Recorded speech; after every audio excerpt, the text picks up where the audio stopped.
The weight of betrayal. The Hokage's office remained unchanged. Same desk, same papers, same towering shelves, but the atmosphere was thick with tension. On the Hokage's seat sat a relatively young Hiruzen Sarutobi, his expression clouded with unease. Before him stood his closest advisors, Danzo Shimura, Koharu Udatane, and Hamura Midokado. Hiruzen, Koharu began, her voice laced with urgency.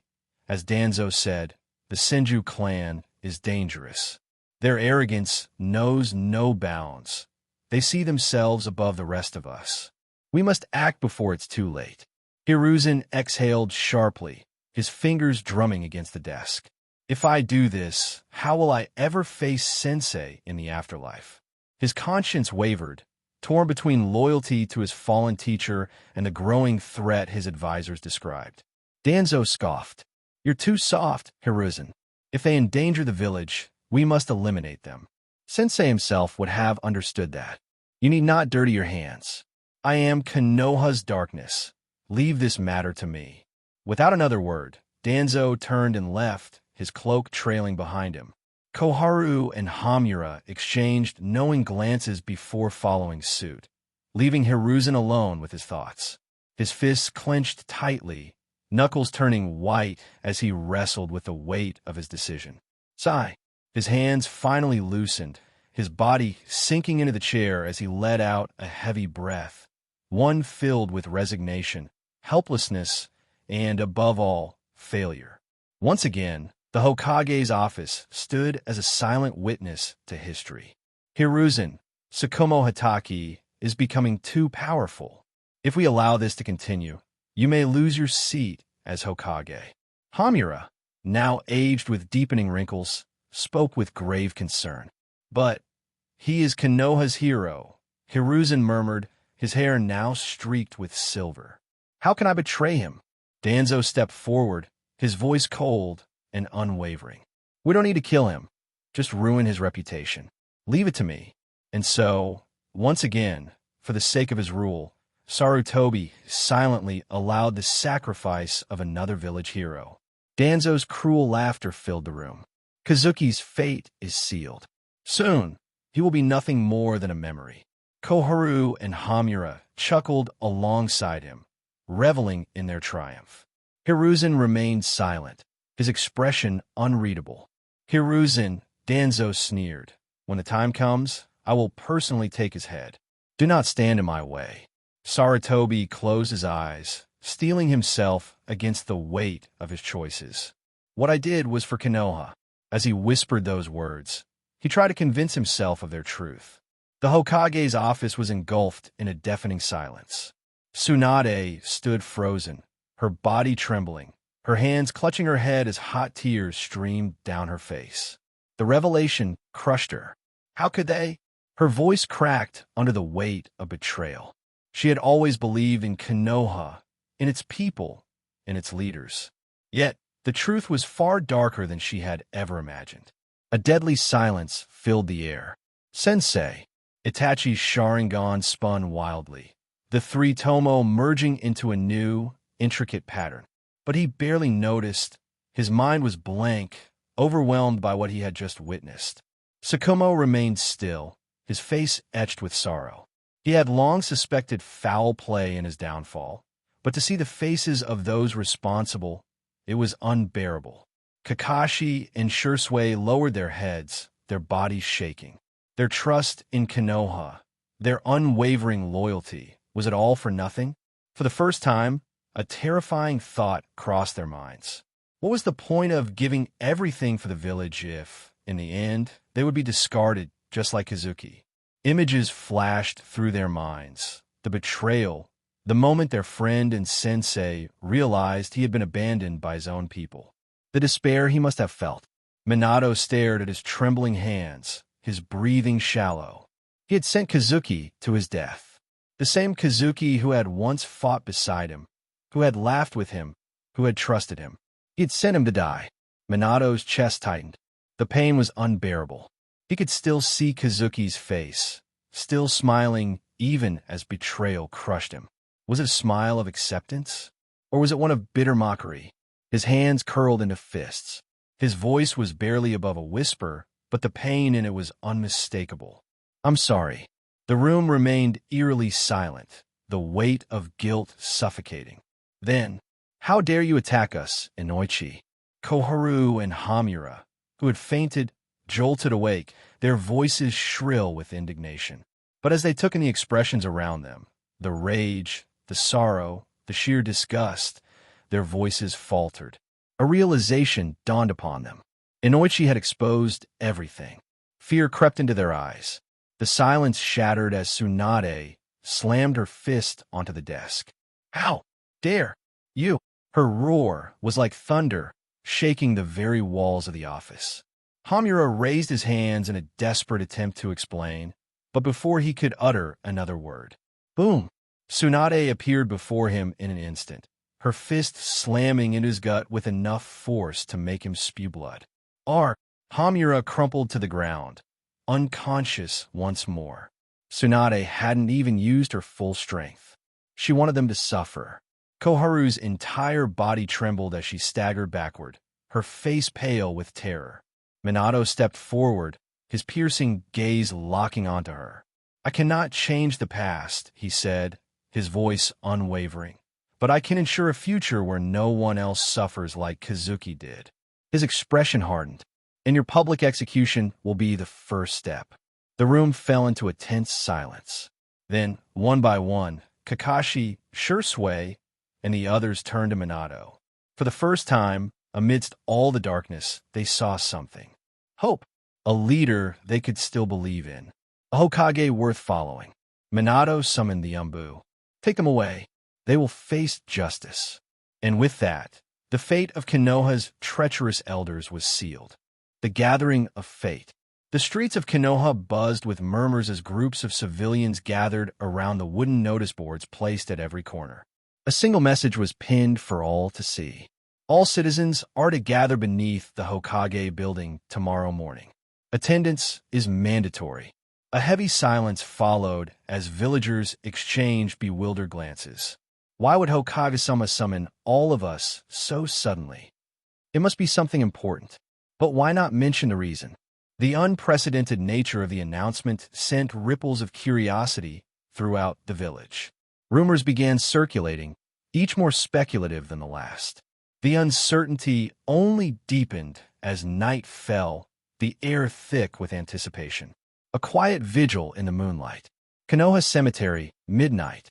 A pale silver glow bathed the cemetery, casting elongated shadows across the solemn rows of gravestones. A lone figure stood in front of a monument, her posture rigid, her expression solemn. "Tomorrow, one of your enemies will face justice. Rest well, Kazuki. I swear, everyone responsible for this will pay." The woman's long, untamed black hair cascaded down her back, slightly tousled by the night breeze. The moonlight revealed her striking red eyes, gleaming with sorrow and determination. She was Kurenai Yuhi, dressed in a dark gray kimono over a red mesh armor blouse, its right sleeve exposed. Her Konoha headband was wrapped around her right arm like a solemn vow. The violet, diamond-shaped seal on her forehead gleamed under the moonlight, a testament to the grueling path she had walked. Kneeling, Kurenai placed a delicate white flower in front of the gravestone engraved with the words, "Kazuki Shiro, hero of Konoha." Her eyes closed, allowing memories to flood her mind. Kazuki's laughter as they sparred, the warmth of his presence during late-night missions, their endless conversations over bowls of steaming ramen. A lump formed in her throat. "I miss you, Kazuki." Tears slipped silently down her cheeks, each droplet carrying years of suppressed grief. She had trained relentlessly since that fateful day, surpassing nearly all her peers, with only Kakashi and Guy standing as her equals. The pain of loss had driven her forward, pushing her beyond her limits, forcing her to complete the fabled 100-seal jutsu, a technique even Shizen, Tsunade's chosen apprentice, had struggled to master. Her fingers trembled as they brushed against the cool stone. She had grown stronger for him, and tomorrow she would watch as justice was finally served. A wanderer in the land of iron. Inside an inn, somewhere in the land of iron. The scent of burning wood mixed with the faint aroma of sake as a single lantern flickered within the dimly lit room. A figure clad in the signature black and red cloak of the Akatsuki sat cross-legged on the wooden floor, carefully wiping down the blade of his weapon. A griffin sword, reflecting the dim glow of the room. Kazuki Shiro.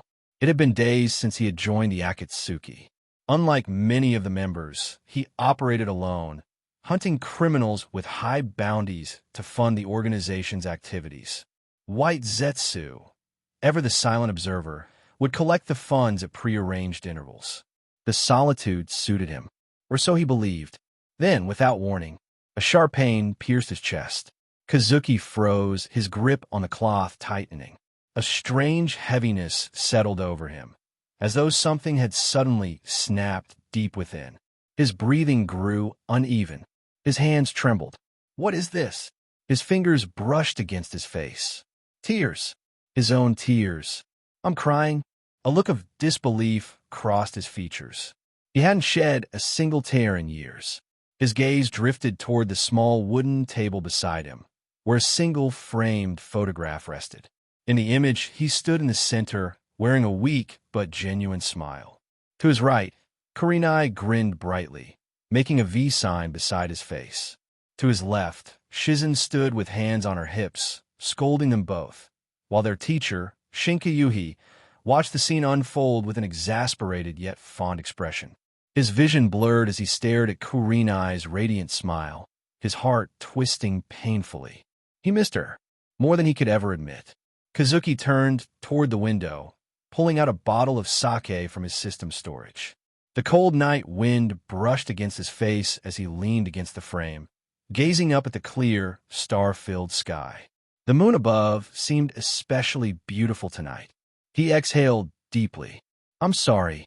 Tilting his head back, he downed the sake in a single gulp, letting the burn drown his emotions. For all her strength, Kurenai would be the one to suffer the most from his death. She was the only one who had always believed in him. And yet, he had deceived her. But it was necessary. Madara, Kagaya, the Otsutsuki clan. Threats beyond imagination lurked in the shadows of the future, their power unknown. Konoha needed to be ready. They all needed to be strong. If his death could serve as the catalyst for that strength, then so be it. Still, the ache in his chest remained. One day, when everything was over, when the world was safe, he would return. And when that day came, he and Kurenai would never be apart again. Hey everyone, Quantum Audiobook here. Sorry for interrupting, but if you're enjoying this content, please consider subscribing to the channel. Also, feel free to share your thoughts on this novel in the comments, and don't forget to like the video. The clouds obscured the sun, but some rays would somehow pass the clouds, revealing the scene below. A vast crowd could be seen outside the Hokage office, and more people kept arriving. The Umbu were stationed around as they kept the order in check. In the crowd, a woman with long red hair stood looking towards a roof of the Hokage building, and beside her was a woman around the same age as her with long black hair. In front of these two stood two kids around 5 years old, as one of them had blonde hair with whiskers on his face, and the other had black hair with a fan-shaped emblem printed on his black shirt. What is Minato going to do with them, Kushina? Mikoto had a sad expression since she learned the truth from Shursui and Itachi yesterday. Since both Itachi and Shursui knew that Minato would announce this matter, so there was no need for them to hide. Remembering the distressed expression on her son's face, Mikoto felt really bad as she knew that Itachi really admired Kazuki. Kazuki dying fighting the enemy, and Kazuki dying in his own villagers' hands was different. She knew her son was hit hard and hoped that he could recover soon. Minato said he would make an example of it, so no one dares to do such a thing again. When Kushina learned the truth, the respect she once had for Sarutobi was gone completely. If it wasn't for the fact that he was the Hokage, she would have dug his grave and destroyed his corpse already. As they were talking, there was movement on the roof of Hokage building as Minato-dan in Hokage robe appeared in front of everyone. But unlike before, he didn't have the usual sunny smile on his face. It's Hokage-sama. Hokage-sama! Everyone started to cheer in joy after seeing Minato. Minato raised his hand as everyone immediately stopped cheering and looked at him curiously, wondering what would he announce. Every single one of you would be confused as to why I have gathered you here. So without any delay, let's proceed to it. Minato waved his hand as Kakashi and Shursui, with the Umbu mask on their face, holding the terrified advisors, arrived in front of everyone. The chakra of Koharu and Mitokado had been sealed already, so they could not retaliate and were helpless. Aren't those? Yes, advisors. Why are they held like criminals? Everyone started to discuss with each other after seeing the fearful Koharu and Mitokado brought in front of them. Minato once again raised his hands as everyone once again stopped talking. 5 years ago, Konoha's hero Kazuki Shiro died fighting the enemy. But this isn't the whole truth. These two in front of you and Elder Danzo betrayed him, and they're the reason that he died. Minato announced the crimes of both elders as there was a sudden silence below. What? How was it possible? Kill them. How dare they do this? Feed them to dogs. Kill these bastards. At it novel been at. After a short silence, everyone below roared in anger as they looked at Koharu and Mitokado with hate and could not wait to kill them with their own hands. They misused their authorities, and, as a punishment, they will be executed right here in front of you, and this will be an example to those who wish to do the same. You can't do this, Minato. We are the students of Lord Second. What we did was for Konoha. We don't deserve this. Koharu and Mitokado immediately tried to persuade Minato as they were scared silly after they heard him announcing their public execution. Minato didn't care for their plea as he looked towards Kakashi and Shursui and waved his hands. Yes, Kakashi and Shursui got to work after seeing his gesture. No, stop. Don't do anything. Swish. The begging of advisors stopped suddenly as both Kakashi and Shursui took out their blades and swung them down. The mothers below covered their children's eyes as they didn't want them to see such a cruel sight. 2 heads flew up in the air as a fountain of blood followed it. The heads fell down as they rolled around the legs of Kakashi and Shursui, who were covered in blood. I hope this can lessen your pain on the other side. Looking at the beheaded elders, Kakashi hoped that this could ease the painful soul of Kazuki in the Pure Land. Minato didn't announce the name of Sarutobi, as even if he wanted to, he couldn't do such a thing. No matter how cruel Sarutobi was, he was a Hokage. If it was announced that he was also involved, it could cause panic in the hearts of ninja. Hokage was someone every ninja looked up to, so not to stain the title of Hokage, Minato didn't announce his deeds. But the respect for Sarutobi was replaced by disgust.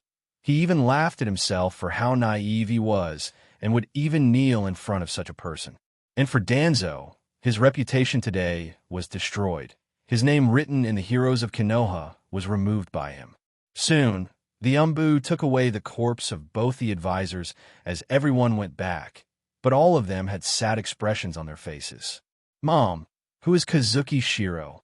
Naruto asked, looking towards his mother, as this was the first time he heard of this name. He was the hero of Konoha and was also someone who saved mine and your father's life. Mom, then he must be very powerful. Naruto asked curiously. Since he could save his father and mother, his strength should be strong. Do you see that plain area, Naruto? Once mountains existed in that place, but it was Kazuki who destroyed them all while fighting the enemy. Kushina pointed towards the backside of Konoha, where mountains once existed but were pulverized by Kazuki. You should become someone like him, Naruto. Kushina hoped that her son could grow up to be a strong shinobi. No, I want to be the Hokage, the strongest Hokage there ever has been. Even if he did have his parents, the dream of Naruto did not change since he wanted to prove himself. He has always been called the Hokage's son, so he will become a Hokage even better than his father and get acknowledged by the whole village.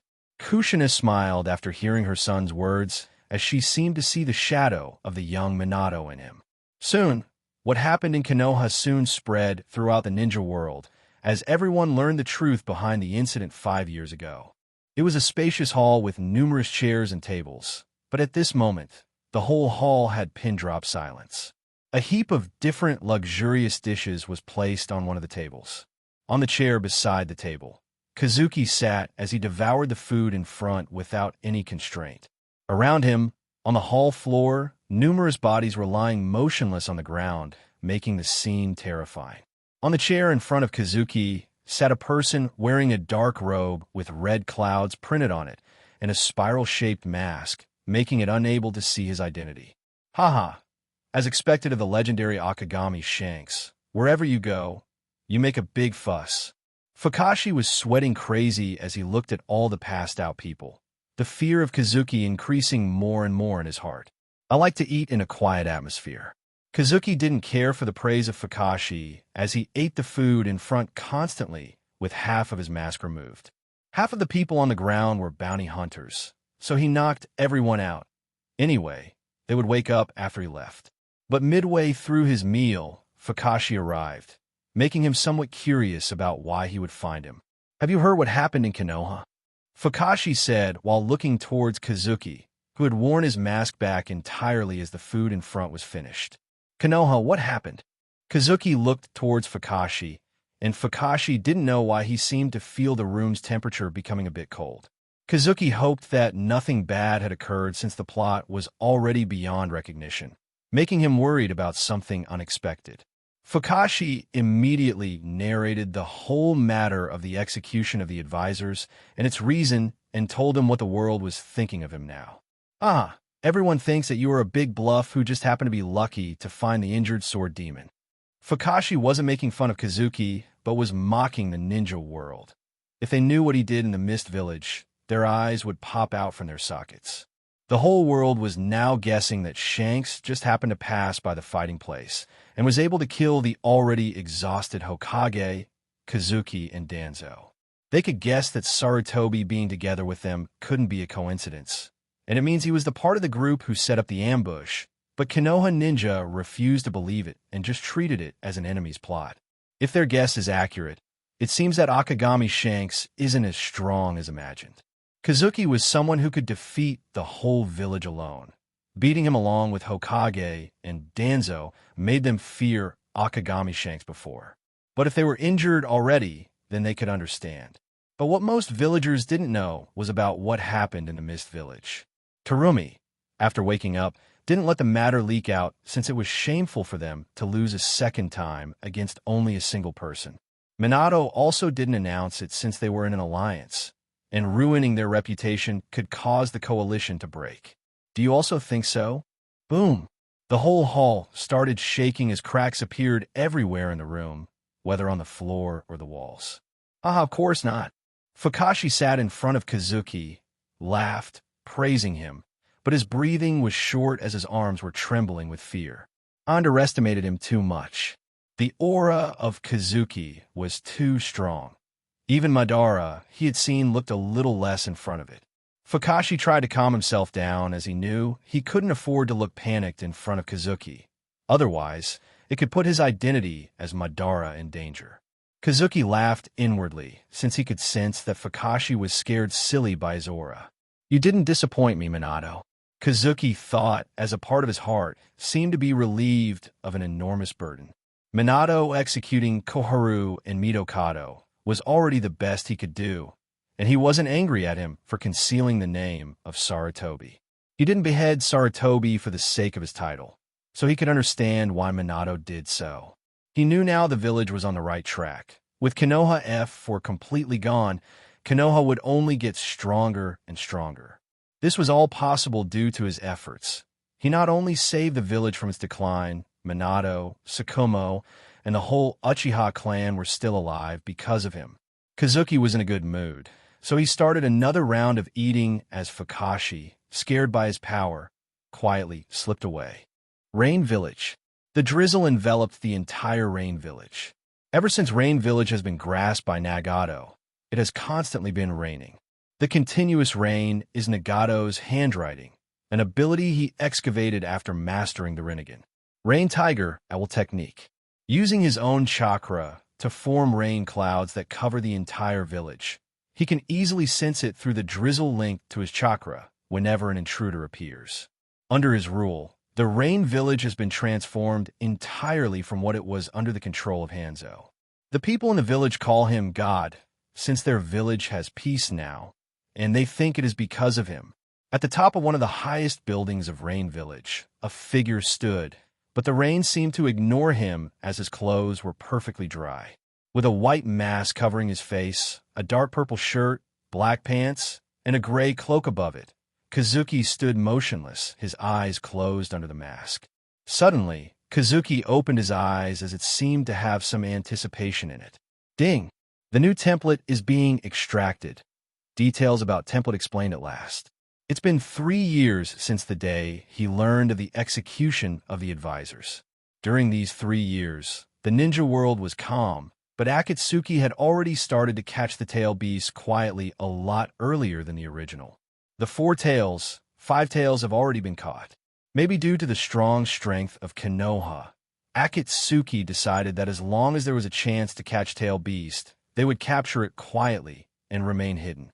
Nagato himself caught these 2 since he didn't want any problem to occur just at the start. The whereabouts of these 2 Biju are still a mystery as the whole world is looking for them, but they seem to have disappeared like they never existed. Anoki was furious when he learned that Rashi was missing. That monk never listened to him and left the village, but he had placed some jonin of the village to monitor him continuously. But him suddenly disappearing along with the jonin only made the stone even weaker. Han was dead long ago, and now Rashi, disappearing, left the village with only a single Kage powerhouse. This made Anoki angry, and he already thought whether Konoha was behind it. But even if Konoha was behind it, he had to swallow his anger. He knew alone he wasn't the opponent of Konoha, but the newly emerged genius of his village, Deidara, made him see the hope of defeating Konoha one day. Although that brat never listens to him, Anoki believed that Deidara would soon become an honorable ninja known well in the ninja world under his constant guidance. I hope you all can grow up safely, Kazuki said, while looking towards the direction of Konoha. Akatsuki moving a lot earlier means that it might not take long before the world sees a terrible war. Ding! The new template Kurosaki Ichigo has been extracted. As soon as he heard the name Ichigo, the figure of a tall boy with orange hair appeared in his mind. The power system of Bleach was stronger than both Ninja World and Pirate World. Just Yamamoto, with his Bankai, can destroy everyone. Whether it is a Shiki, Kagaya, or anyone else, they would be evaporated as soon as they meet him.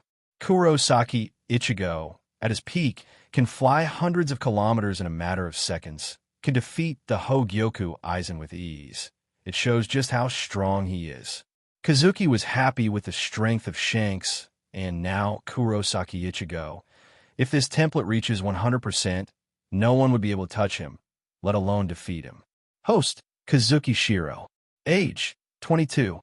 Templates, Shanks, completed. Ichigo, 0%. Abilities, Observation Haki, Ultimate. Armament Haki, Ultimate. Conqueror's Haki, Ultimate. Grade 4 Swordsmanship. Sage Mode. Props, Griffin. Shusui, Pure Gold. Kazuki closed the property panel as he jumped and disappeared, leaving the tall building. He would hunt someone with a high bounty during these 3 years to fund the Akatsuki. Kazuki did think of killing Nagato immediately, as he knew with his full strength along with the Sage Mode, even the whole Akatsuki would not be his opponent. But he stopped only because of that bastard Fukashi. At it novel been at. He didn't know whether it was fate that even Fukashi, like a Beto, had to awaken a space jutsu. Along with his Izanagi, he could definitely run away and might even be able to save Nagato from his hands. He didn't dare to underestimate the means of the ninja world since his carelessness had already cost him an arm. So he is waiting for a good opportunity. If he could find a perfect chance in the future, he would immediately destroy his Rinnegan. Kazuki went to one of the restaurants around as he had a luxurious meal since he was happy after getting the new powerful template. Ninja Academy. In front of the gate of Ninja Academy, a lot of people were gathered looking like a special occasion. Big brother, look, I'm a ninja now. Sasuke Uchiha pointed at the Konoha headband on his forehead to Itachi, who stood in front with excitement. Well done, Sasuke. Itachi rubbed his brother's hair with a smile on his face as he was happy to see Sasuke so excited. Bastard Sasuke, let's fight and see who's the strongest. At this time, a loud shout interrupted their conversation as a kid with blonde hair, blue eyes, and whiskers on his face arrived near them, looking down at Sasuke with a proud expression on his face. Idiot! How dare you to talk to me like this? Sasuke immediately got angry looking at Naruto, who bragged in front of his big brother and wanted to teach him a lesson. Due to Minato being alive, Naruto was taught carefully every day, so his strength at this time was one of the greatest in the class on par with Sasuke. His speed was the strongest, maybe inheriting his father's talent. Boom! Shut your mouth, Naruto. A fist fell on the head of Naruto, who squatted down, holding his head, grimacing in pain. Don't worry about what Naruto said. Sasuke-kun. A girl with pink hair wearing a red sleeveless dress appeared as she looked at Sasuke with her face blushing. Humph! Sasuke turned his face to the side, not caring for the caring attitude of Sakura. As to him, she was really annoying. No, all the girls in the academy were annoying. At it novel Benedette. Haha, your brother's really popular, Itachi. A voice fell on the ears of Itachi as a familiar figure appeared beside Itachi laughing, looking towards Itachi. Big brother, Shursui. Sasuke cried in surprise, looking towards Shursui. Sasuke, it seems you have taken the first step to surpass your brother. Shursui said, looking at Sasuke, whose dream was to surpass Itachi, but Shursui knew it was nearly impossible. Sasuke was 12 this year, and beating a Chunin was the best he could do, but Itachi, at this age, already had the strength to fight a Kage-level powerhouse. Of course, I'll surpass Big Brother soon. Sasuke didn't seem to see the uncertainty in the eyes of Shursui as he bragged about his strength. I know you will, Sasuke. Itachi smiled as he encouraged his younger brother, as he really hoped he could surpass him one day. Naruto, your mother asked me to look for you. She looked furious. At this time, Shursui said to Naruto, since this was the reason he was here. Shursui was appointed by Minato to protect Kushina since he didn't want an incident like 12 years ago to happen once again. What? A scared expression appeared on Naruto's face as an image of a woman with red hair hovering around her appeared in his mind. I'm going by. Naruto immediately ran in the direction of his house, soon disappearing from the sight of everyone. Naruto-kun. At a corner, a girl with black hair and white eyes stood quietly as she was looking continuously towards the direction where Naruto had just vanished. A blush was on her face. Shursui, do you know who will teach Sasuke? Itachi asked, as he really wanted to know who would be the Jonin instructor of his younger brother. Lord Fourth is holding a meeting now. Don't worry, he will naturally decide what is better for Sasuke. Shursui encouraged his friend, as he knew he cared a lot for his younger brother.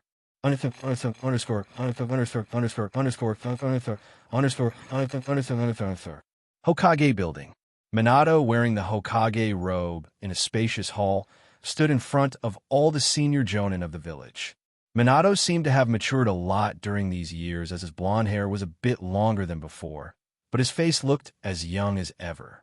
You are all excellent Jonin of the village, but now you have another duty to fulfill to guide the new generation, and I believe everyone present here will perform this duty wholeheartedly. Yes, Minato said as everyone in front responded with a loud voice. Good. You'll be soon notified about your squads. Dismissed. Everyone soon started to leave with only Minato and 3 other people left in the room. Kakashi, this is your squad. I leave Naruto in your care. Minato handed Kakashi a piece of paper on which Sasuke, Naruto, and Sakura were written. Uchiha. Obito can teach him much better than me. Sensei, I don't have much to teach about Sharingan. Seeing the name of Sasuke, Kakashi didn't have much confidence to teach him. No, Kakashi, you are the best suited to teach them. Sasuke is a lot like your younger self, a bit overconfident, so I think you can handle him more easily. Minato said to Kakashi, whose eyelids twitched as he didn't expect his sensei to have such an opinion of his younger self.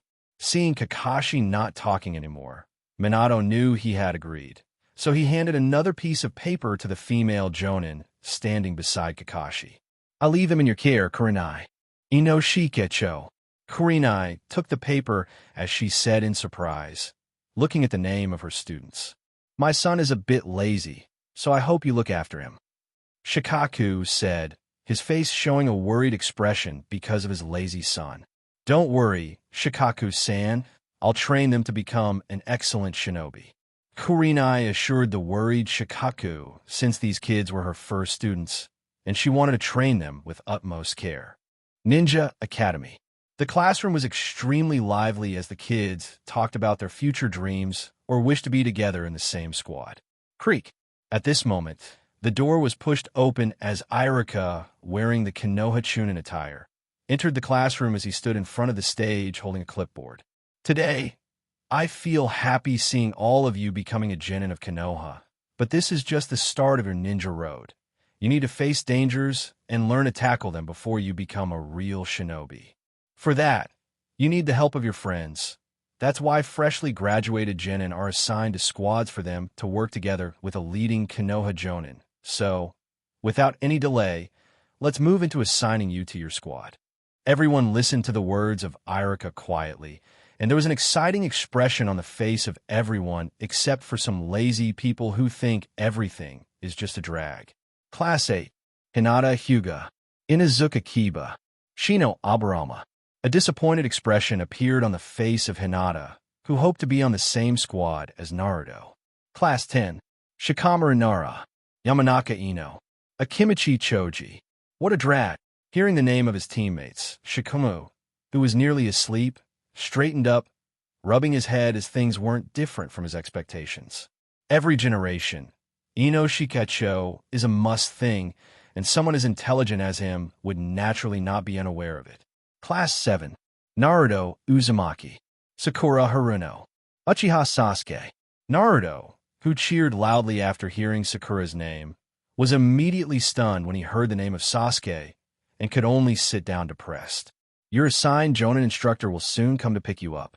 Irika told everyone to wait as he left the classroom. Soon, Jonin instructors started to arrive as they took their students with them, and the number of kids in the class continued to decrease. "Oh, what a cute girl." Shizen pulled the cheeks of Hinata as she was enjoying teasing her new students, and shy Hinata couldn't resist her and could only let her do whatever she wants. "Sensei is scary." Both Kiba and Shino looked at Shizun, teasing Hinata, and decided never to anger her. "Had it novel been at. Don't bully her, Shizun." Kurenai entered the room as she spotted her friend bullying the cute Hinata and couldn't help but stop her. "Oomph, you have no right to stop me when you leave me behind." Shizun glared at her and then at the two big weapons in front, increasing even now and might even rival Tsunade someday, making her angry. She wondered whether the 100 Seal Jutsu had such an effect also, making her more desperate to complete it soon. Kurenai was speechless as she didn't know how to console her best friend since she had no cure for it and could only silently sympathize with her. "Follow me." Kurenai arrived in front of Shikamaru, Ino, and Choji sitting on the desk. "So beautiful." Stars appeared in the eyes of Ino as she looked at Kurenai with admiration. Female teacher. Shikamaru was surprised as he never expected his instructor to be a female, but then a scared expression appeared on his face as he suddenly remembered his mom. He hoped that Kurenai wasn't like his mom. Otherwise, life would be tougher. And Choji, well, forget him. He was still eating the potato chips without caring for the outside world. Shikamaru and the others stood up, followed her, and left the school building. Following her, they arrived at the third training ground of Konoha as Kurenai stopped and looked at them and introduced herself. "My name is Kunai Yuhi, a jonin of Kanagakure. My dream now is to protect my village and—" A sad look appeared in the eyes of Kurenai, and she didn't complete her words but asked her students to introduce themselves. No two of the three, were confused by her sudden change, but didn't care much and quickly introduced themselves along with their hobbies and what they wanted to be in future. "I have read your report, but it doesn't matter. You first need to convince me. Otherwise, the three of you will go back to academy." Your goal is to make me step out of this circle. Kurenai made a circle on the ground as she stood within it. Looking at the circle she made on the ground, a smile appeared on the face of Kurenai as she seemed to remember something. Shikamaru and others didn't notice her smile as they immediately flashed, disappearing from their place and hiding in the bushes nearby. They knew head-on they couldn't beat her, and teamwork was required. Land of hot water. Thud. Falling on the ground. Who are you? The whole forest was razed to nothing as pits and potholes covered the entire area. All the area around was quiet, but the painful voice spread, as it seemed to contain a touch of fear within it as well. A young man with pale, golden eyes and long brown hair with bruises all over his face was lying on the ground. His light blue kimono was covered with blood as the expression on his face revealed helplessness and fear, looking at the person in front. In front of him stood a person about 1:90 m tall with a white mask covering his face. He has short red hair with a gray cloak covering him from shoulder to his feet, and underneath it was a black shirt and black pants. A long sword with a green hilt was hung on his waist as the aura around him was too strong. Utakata, for the first time in his life, felt what true despair was.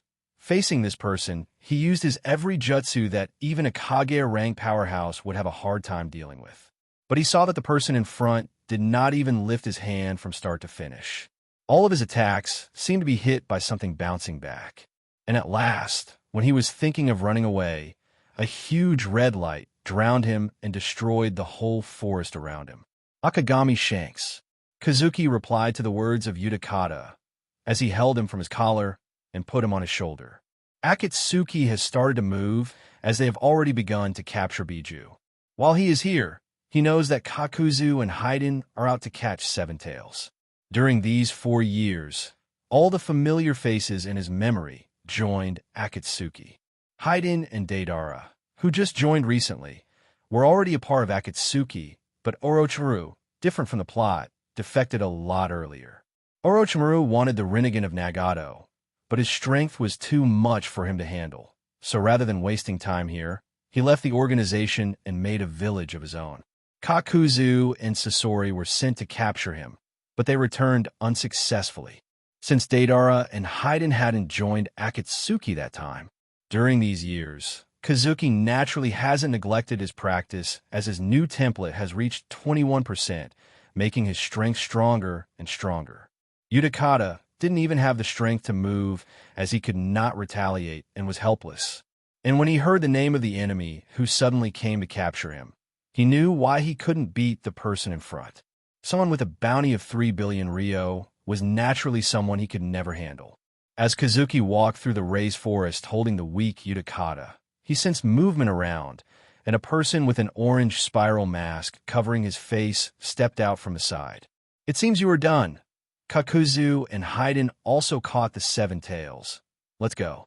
Fukashi arrived beside Kazuki as he put his hands on his shoulder, and the three of them disappeared, and a shuriken appeared in their place. Underscore. Konoha. Third training ground. Human boulder jutsu.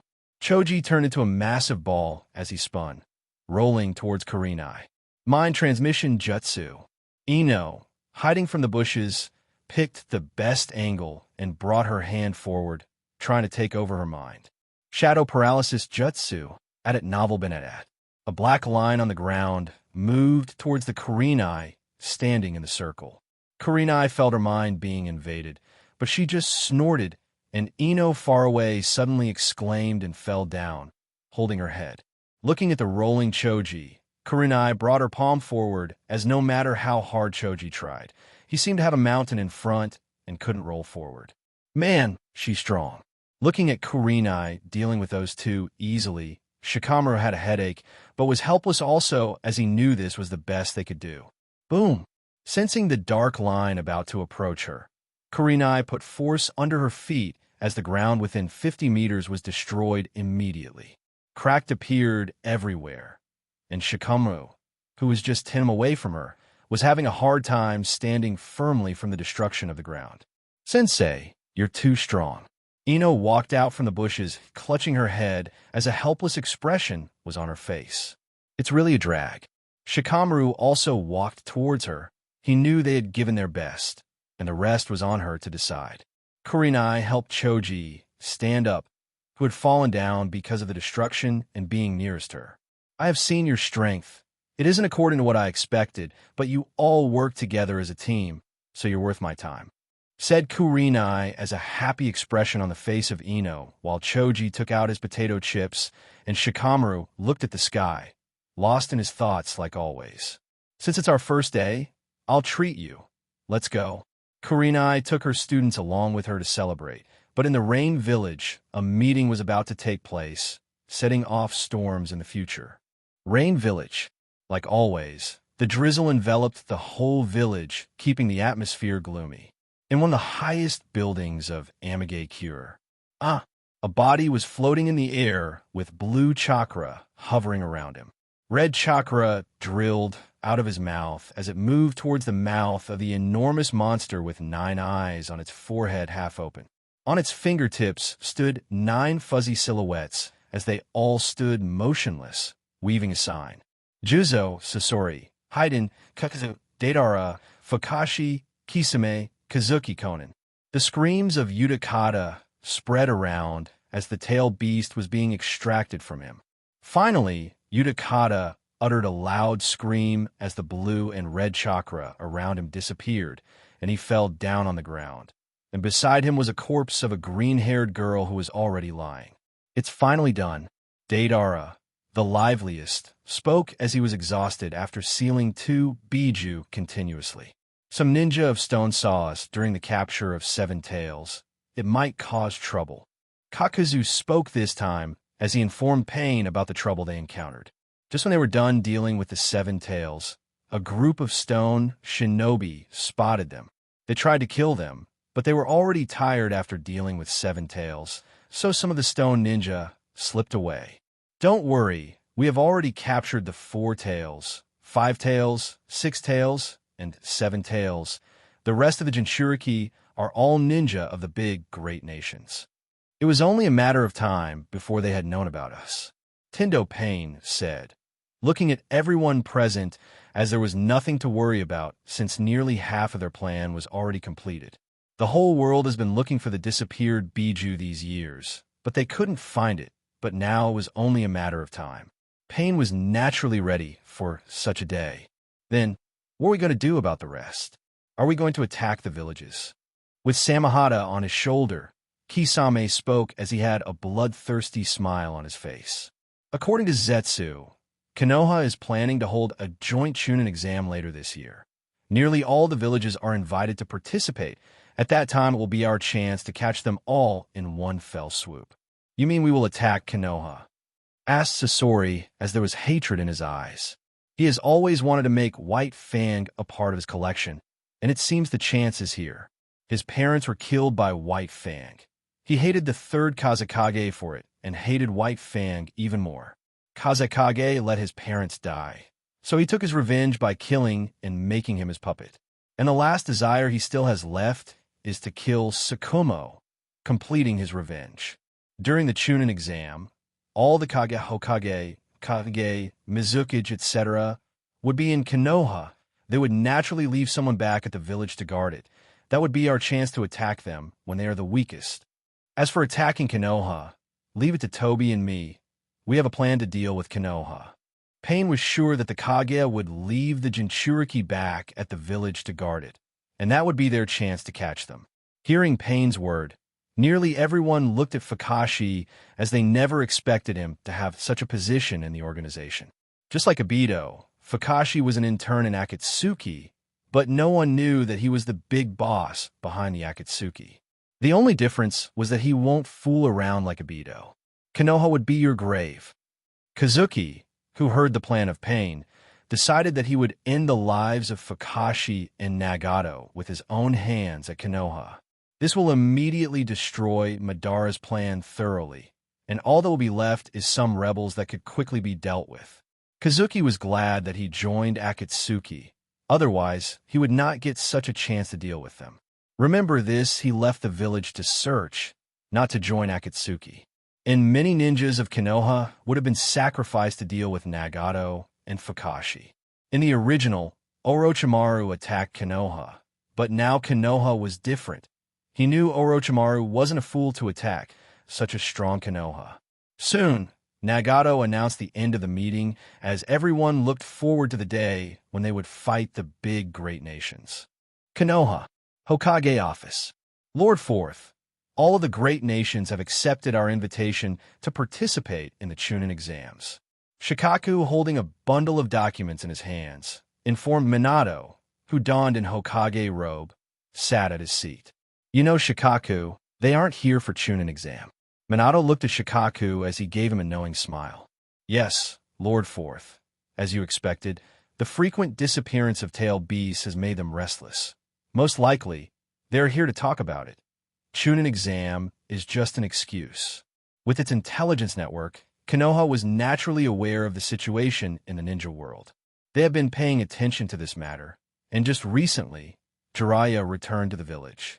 He informed them that an organization consisting of several S-rank criminals named Akatsuki was behind it. He couldn't find its headquarters, but it won't take long for him to even do that. I'll leave the preparations for the Chunin exam to you. Shikaku, the younger generation needs to grow. I have a feeling that a big storm is near. Minato stood up, arrived beside the window, and looked at the lively village below. Had it novel been at? Minato didn't forget about the person 12 years ago who controlled the Kyuubi. He has a feeling that this guy is the mastermind behind the disappearance of Tail Beast. You can count on me, Lord Fourth. Shikaka bowed and then left the Hokage office as he had a lot of work in his hands.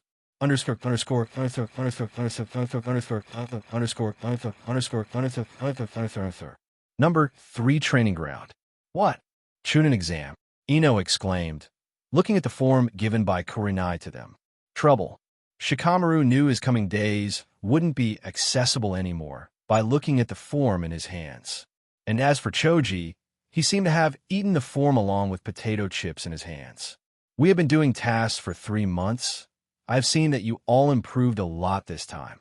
You can pass this exam. Trust yourself. Kurenai patted the shoulders of Ino and Shikamaru, encouraging them. And as for Choji, well, forget him. This time, the Chunin exam is special. Genin from every big nation is arriving in Konoha to participate, so don't shame the name of our village. Kurenai, being one of the leading figures of the last generation, naturally knew the inside story. And she was also a student of Tsunade, so whenever a meeting occurred at the Hokage building, she was a part of it. The disappearance of Tail Beasts has caused panic in the ninja world. She hoped that her students could grow up safely and prayed that they would never have to feel the pain of losing their loved one. Don't worry, Sensei. We'll rock this exam, right?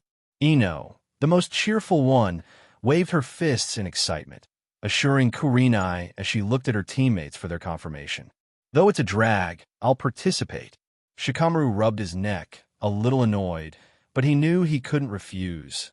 Otherwise, things won't end well when his mother learns about it. And as for Choji, well, you know it already. Your special training starts today. There's only a month left. You have to get as strong as possible. Kurenai waved her hands as she started the special training before the Chunin exam. Whether it was Kakashi, Guy, or Shizune, they started to train their students as soon as the news of the upcoming Chunin exam spread throughout the village. Rain Village. Once again, a meeting took place as Pain was informing everyone about the latest information he got from Zetsu. Kisame, Haiden, and Kakuzu, you will go to Cloud Village, and Zetsu will help you deal with the Shinobi of Cloud. Juzo, Sasori, and Deidara, you will go to the Hidden Mist and capture the Jinchuriki of the Three Tails. Even if Kazuki had killed 3 tails, but tail beasts were immortal, so after some time, they would be resurrected somewhere in the ninja world. Shanks, Toby, and I will be going to Konoha to capture the 9 tails. Shanks, you will go earlier than us and infiltrate Konoha quietly and keep an eye on them. Pain had unwavering confidence in his eyes as he believed in front of the power of the god, no mortal would be able to stand straight. Kazuki was speechless as he could sense the arrogance hidden in the words of pain. Even without his help, he knew Konoha had enough power now to deal with these two. Tsukumo, Tsunade, Jiraiya, Shursui, Kakashi, Minato, and even Itachi. To Kazuki, with Pain's strength, he would get killed in Konoha. Everyone present had a bloodthirsty smile on their faces as they couldn't wait to start their attack already. Soon, the meeting came to an end as the whole world was looking forward to the first ever joint Chunin exam. It was the first time that all 5 villages were participating simultaneously, so it hyped the upcoming Chunin exam. Sound Village, the newly built village whose leader is unknown, and the ninja of major villages are all trying to find the identity of this mysterious leader. There are too many legends about this village. From time to time, some children or even some adults would disappear. Terrified, some ninjas were hired by the village people to investigate the situation. But even those ninjas never returned. But today, at a gloomy underground base, an uninvited guest appeared. Hadn't novel been at? It's really like that disgusting snake. Kakashi walked through the corridor, looking at the snake patterns everywhere on the walls around him. Whoosh! As Kakashi continued to walk forward, he suddenly stopped and disappeared from his place as a sharp bone was inserted on the ground where he just stood. Where did he go? Kimimaro walked out from one of the rooms and stood in the middle of the corridor as he looked for the enemy, who suddenly disappeared. Kimimaro has been Orochimaru for several years, so he naturally knows everyone who lives here, but Kakashi was someone who he saw for the first time. Thinking of him as an enemy who intruded on the lair of Orochimaru, he attacked him, preparing to kill him with a single strike. Still, the enemy suddenly disappeared, making him confused. Kage clan, it seems you are one of the survivors. Kimimaro's pupil shrank as he heard the voice from behind him. He immediately turned around, but only red eyes with a strange pattern came into his vision. He suddenly felt his head spin the next moment, and soon Kimimaro stood motionless on the ground. I wasn't expecting a guest from Akatsuki today. As Kakashi solved Kimimaro, the creepy laughter fell in his ears as Orochimaru, wearing a white lab coat, walked out from the shadows. It seems you have been having a good time these years, Orochimaru. Kakashi commented while looking at Kimimaro, who stood motionless. I guess you aren't here for the ring. Orochimaru, expecting Kakashi to attack, saw him with no desire to fight, so he immediately understood that he was here for some other purpose. Orochimaru, if I wanted to kill you, the whole Akatsuki would have already attacked this little village of yours, but you being alive benefits me more. Kakashi spoke arrogantly like he could easily crush Orochimaru like an ant. Orochimaru was a bit angry when Kakashi looked down on him, but he knew what he said was somewhat true. Forget the whole Akatsuki. Only Pain or Shanks was someone he couldn't handle, so he had to swallow his anger. Come with me, Orochimaru said to Kakashi, who followed him towards his laboratory, where big containers full of unknown fluid with bodies of children's or adults floating in them. Orochimaru, don't you want to take revenge on Konoha? You should have been the Hokage, but now you're just a rebel. Don't you hate them? Kakashi spoke while looking towards Orochimaru. Even if I have hatred with Konoha, but it isn't to the point where my thinking would stop. Konoha is too strong. I won't leave alive if I attack them. Orochimaru had a bitter smile as there was no way for him to take his revenge. Then what if we work together? As soon as Kakashi said this, Orochimaru immediately looked towards him with surprise in his eyes. Don't tell me. Yes, during the Chunin exam, I'm going to attack Konoha, and I need your help with that jutsu you used against Sasori and Kage. Kakashi had a longing expression on his face under the mask as after destroying Konoha, his dream to create a fair world won't be far. Then what is there for me in it? Orochimaru laughed as he looked at Kakashi, telling him that he wanted something equivalent in exchange. Your life, Orochimaru. First return me the ring. Akatsuki won't pursue you anymore, and I also know you were trying to steal his body. You won't get such a good chance again. It's a win-win situation for both of us. Hearing his words, Orochimaru looked down, seemed to be thinking of something. After a minute of silence, Orochimaru stood up, brought the Akatsuki ring, and handed it to Kakashi. As Kakashi pointed, Orochimaru didn't see any disadvantage in cooperating with him. Not only would he be able to take revenge on Konoha, but Akatsuki would also stop pursuing him. Most importantly, it would be the perfect chance to steal some bodies required for him to perform that jutsu during the chaos. After agreeing to cooperate, Kakashi and Orochimaru formulated a plan to destroy Konoha. Orochimaru also gave some suggestions to make the plan more perfect. After making a plan, Kakashi left the hideout of Orochimaru, and Orochimaru started to act also, getting ready to destroy Konoha. Konoha. The sun is hanging high, and the atmosphere is cheerful. Unlike before, the streets of Konoha are crowded with shinobi from different villages.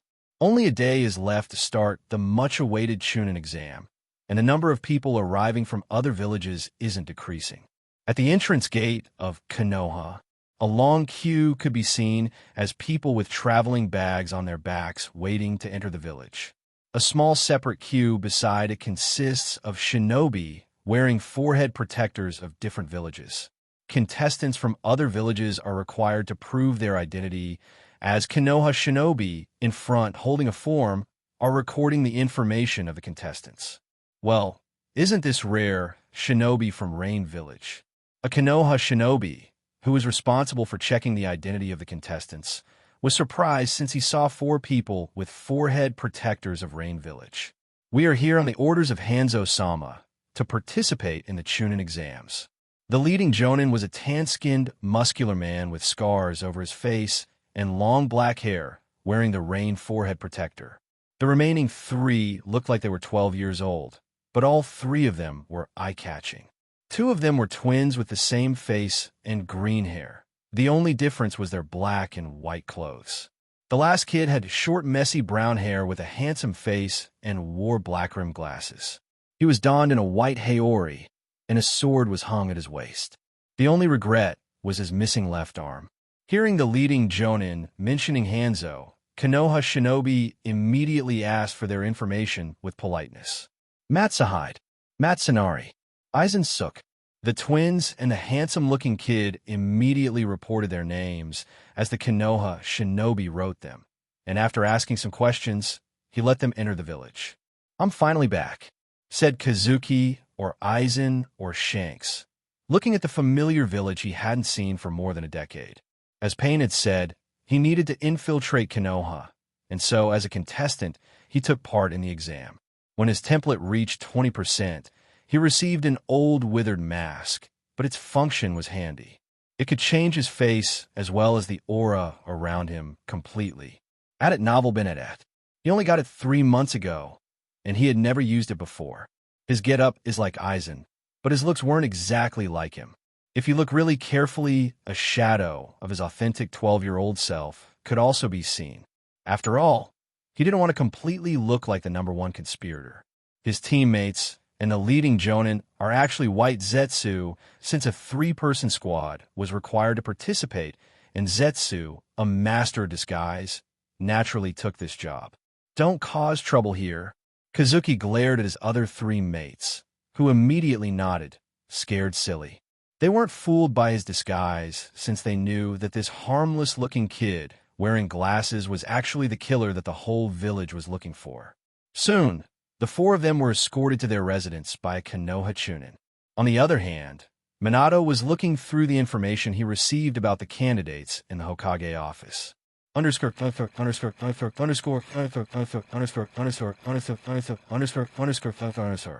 Hokage office. Wasn't expecting the Shinobi of Rain to participate. Minato sat on the Hokage seat as he commented after looking at the information.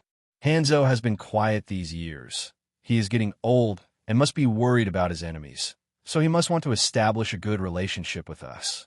Shikaku, who stood beside, could only think of this reason behind the sudden emergence of Rain Shinobi. Minato nodded after hearing his words, as to him, this was the most likely reason also. One of the Kage arriving asked Minato, since he was looking forward to the news they would bring.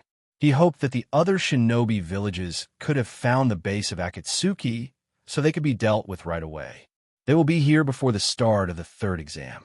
Good, said Minato, and once again started looking through the information. Underscore.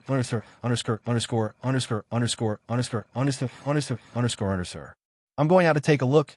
Don't you dare mess around. Returning to Konoha after 12 years, Kazuki naturally didn't want to stay in a room the whole day. But before going out, he warned the 3 white Zetsu, who agreed quickly and didn't dare to defy his orders. It's still the same. Walking through the streets of Konoha, Kazuki looked around and was able to spot a lot of familiar places. The dango shop where he used to go when he was a child, or Konoha bathhouse, where he had spotted a white-hair guy quite a few times. After a few minutes, Kazuki finally arrived at the Ichiraku ramen. Boss, 3 servings of miso pork ramen. After sitting on one of the vacant stools, Kazuki immediately ordered 3 servings of ramen since his appetite demanded no less. Please enjoy. Tucci placed 3 bowls of ramen in front of Kazuki. It sure brings back memories. As soon as the ramen was served, Kazuki immediately started to dig in and couldn't help but praise it since this taste had accompanied him for a long time. Tomorrow is the Chunin exam, so to boost you up, let's have ramen. You'll treat my students also. Kazuki's only hand holding the chopsticks trembled as even after so many years, he still remembered this voice clearly. Konoha, at Ichiraku ramen. Boss Tucci, 8 bowls of miso pork ramen. Kurinai ordered the ramen for everyone as she and Shizun, along with her students, sat on the stools. Looking at the familiar face that sat near him, Kazuki wanted to get up and embrace her immediately, but holding the stool tightly, he controlled himself. He knew it still wasn't the time, and he had to calm his fast-beating heart. Had it novel been at, but he still kept sneaking glances at her from time to time, while eating the ramen like a shy kid. Aside from happiness, Kazuki had a surprise in his eyes because of the mark on the forehead of Kurinai. Since she had learned 100 Seal Jutsu, it means she has enough strength now, at least enough to protect herself. Even if she couldn't defeat guys like Madara or the rest, just the healing ability of 100 Seal Jutsu made it hard to kill her. Sensei, that handsome guy is sneaking glances at you. Ino snarled as she didn't expect her charm to be so low compared to Kurinai. She hoped that he would get bewitched by her charm, but she only got angrier when she saw him ignoring her. Everyone could hear the words of Ino, so they looked towards Kazuki. Oh, Rain Village. Looks like he's a contestant also. Shikamaru said since he saw the Rain Village forehead protector of Kazuki. What happened to his arm? Kiba, with Akamaru on his head, asked, looking at the empty arm of Kazuki, a bit curious. Maybe lost it in a fight. With black glasses and half-face hidden in the collar, Shino spoke, answering his question. Kurinai and Shizun, at this time, didn't care for the words of their students. They were shocked looking at the kid in front. Even if the face was a lot different, both of them could still spot some shadow of him. They won't recognize me, right? Seeing the stunned Kurinai and Shizun, Kazuki was a bit nervous. He wasn't yet ready to face them after deceiving them for so many years. He knew he had deceived them, and to be honest, he didn't dare to answer their questions. Why'd he have to hide? Why didn't he care for his friends and leave them? He didn't have a good answer to these questions. He couldn't say that, right? To make you guys stronger, I had to do this, or that I took the blame on myself for the village. Staying here would only cause more suspicions, thought Kazuki as he could feel that the gaze of Shizun and Kurinai was still on him. Thanks for the food. Kazuki stood up, paid the bill, and immediately left the ramen shop. Sensei, why are you crying? Ino suddenly exclaimed as she was shocked looking at the face of Kurinai. 2 lines were formed as tears flowed continuously from the eyes of Kurinai, and she was still looking towards the direction which Kazuki left. Shikamaru and the rest were surprised also, so they looked towards Shizun, hoping for her to help, but their surprise only increased more. Shizun wasn't crying, but there was a sad expression on her face, and her eyes seemed to be lost thinking of something. Hey, why are you all gathered here? At this time, a loud shout took the attention of Shikamaru and others as they saw Naruto, along with Sasuke and Sakura, looking at them with surprise. Behind them was Kakashi holding an orange book, looking at it with extreme concentration. "Hey, what happened?"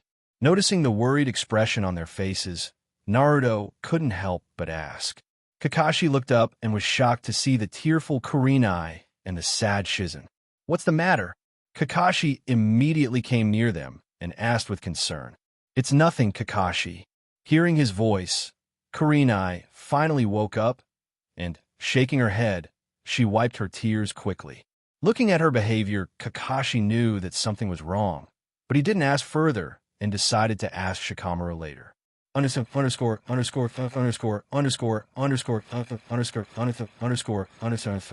While Kakashi was curious about what happened to Kurenai and Shizen, Kazuki, who had quickly returned back to his residence, was looking at the mirror at the moment. "It really is."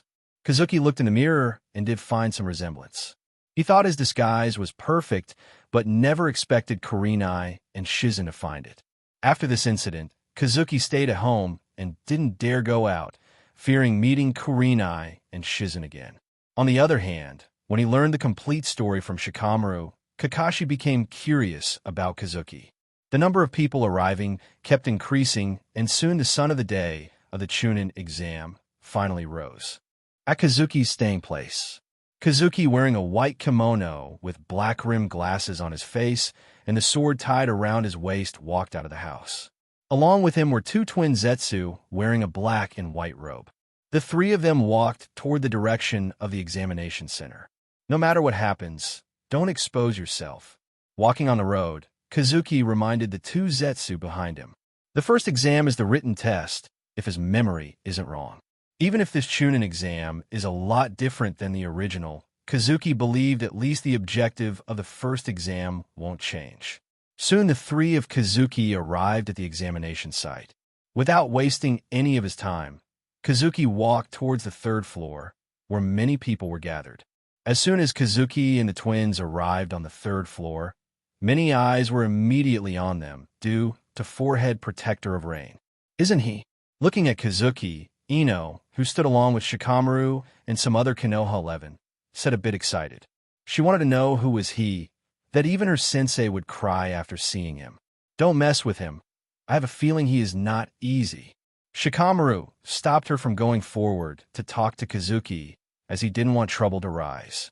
At this moment, Naruto suddenly came forward and shouted to everyone in the room. "My name is Uzumaki Naruto. I'm not going to lose to any one of you, got it?"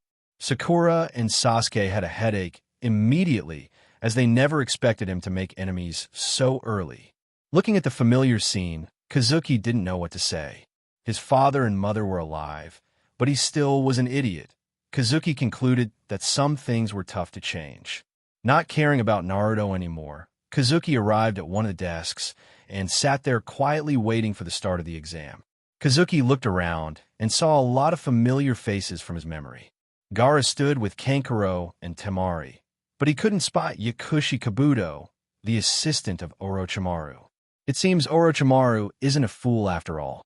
Kazuki concluded that Orochimaru, like the original, didn't have any plan to attack Konoha. After all, Konoha was too strong. Orochimaru wouldn't put his life in danger, but sadly he was wrong, and __. At it novel been at. After hearing the arrogant words of Naruto, everyone was angry and wanted to teach him a lesson, but at that moment, Marino Ibiki arrived as everyone stopped immediately. Soon, Ibiki distributed the papers to everyone in the classroom as the first exam began. As Kazuki had expected, the first exam went just according to his memory. Those who did not dare to make decisions gave up the exam, and only those with sheer guts were left. Kazuki, along with the Zetsu, handed a blank paper since he was sleeping from the start of the exam. After announcing that everyone had passed and told the true motive behind this exam, Ibiki announced the end of the first exam. As soon as Ibiki announced the end of the exam, it was followed by the high-profile appearance of Mitarashi Enko, the chief examiner of the second exam. On their way towards the site of the second exam, Zetsu behind couldn't help but say, "That kid Uzumaki Naruto, he is strange." When Zetsu saw the guts of Naruto during the exam announcing that he would be the strongest Hokage, he really found it strange. Kazuki walked in front, smiled, and just pushed his glasses, not answering his question. Even if he changed the plot, Naruto was still unique. Soon, the three arrived at the Death Forest, also known as 44 Training Ground. This is a circular exercise field with numerous wild animals and 44 gates, all of which are usually locked. The 40 groups that passed the first exam were gathered outside the Death Forest. Anko quickly explained the rules of the second exam and, in the end, handed everyone a death consent form to sign. After those who wanted to participate signed the form, they were given a scroll and assigned to their respective entrances. Standing at gate number 5, Kazuki put the earth scroll away and said to the Zetsu behind him, "We won't touch any Konoha ninja. It can cause suspicion." Kazuki again reminded the Zetsu as they quickly entered the forest and disappeared. The 5 days death game began. Konoha, Death Forest. Hand over your scroll. Otherwise, you know the consequences. Kazuki and his team were stopped by Shinobi of the Mist Village in the forest filled with towering trees. The tan-skinned guy, with one eye who seemed to be the leader, licked the blade in his hand as he threatened Kazuki. Hearing their threat, Kazuki smiled and pushed the glasses on his face. The three in front suddenly fell down with their eyes blank the next moment. "Go and check their scroll." Hearing his order, Zetsu immediately searched the three passed out in front and soon brought a scroll of heaven to Kazuki. Hee, it was much easier than expected. Zetsu laughed as they had already gotten the scroll they needed and now only needed to reach the tower. "It isn't over yet," Kazuki said with a smile as they suddenly heard a voice from behind. "Kid, can you give that scroll to us?" Looking in the direction the sound came from, a group of 2 men and a woman, headed by a red-haired teenager, walked out of the forest. After the Gaara trio came out, their eyes were on Kazuki and others. At novel been at. One arm. Noticing Kazuki's left arm, Kankuro didn't put Kazuki in eyes, while Temari felt pity that such a handsome guy was handicapped. This huge chakra, is he? Behind Kazuki feeling the enormous chakra, Zetsu seemed to guess something as he looked towards Kazuki for confirmation. "He's the one-tail Jinchuriki." Kazuki confirmed the doubt of Zetsu, while looking at the red-hair kid in front. Dressed in black tights, carrying a giant gourd, with short red hair and a word of love printed on the forehead above the left eye. "Do you want this?" Kazuki shook the scroll of heaven in front of them and said with a mocking tone, "Oh, you are from Rain Village. Hand over the scroll. We will let you leave you alive." Noticing their headband, Kankuro decided not to kill them since it might make Hanzo angry. "I will kill them." As soon as Kankuro's words fell, Gaara said with a murderous aura around him. Kankuro's face changed slightly, and he leaned towards Gaara, whispering in his ear, telling him about the consequences, but the stubborn Gaara didn't care for whatever he said. "Do we catch him now?" While Kankuro was trying to persuade Gaara, Zetsu suggested catching Gaara. Zetsu knows with the strength of Shanks, it won't take long for them to capture Gaara easily. "No, not now." Kazuki rejected the suggestion of Zetsu, who didn't persuade Kazuki anymore. Gaara came forward with an indifferent expression on his face and raised his hand. Sand came out from the giant gourd behind him as it hovered around him. The sand around him gathered and turned into a vast yellow palm as it fell on Kazuki and others trying to crush them. Boom! But before it could even reach them, the large hand seemed to be hit by something dispersing immediately as the yellow sand fell around. "How fun is that?" "Look at those dark circles under your eyes. You should go to sleep."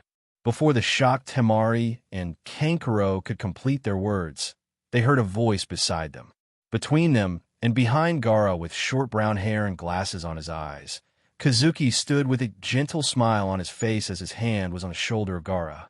Hearing the voice behind and feeling the tap on his shoulder, Gaara's eyes were about to pop out from the sockets due to the shock. The sand, which he calls the absolute defense, has always protected him, but this is the first time someone bypassed his defense so easily. If the enemy wanted to kill, he might be dead already. Before Gaara could turn his head back, he felt pain from the back of his neck, his vision began to blur, and darkness enveloped him. Thud! Gaara fell down in front of Kazuki, his eyes blank. Shikaku, sealed inside Gaara, wanted to use this opportunity, but suddenly fear was in his eyes as it sensed the familiar, oppressive aura. It immediately became docile, not moving anymore. Gaara was...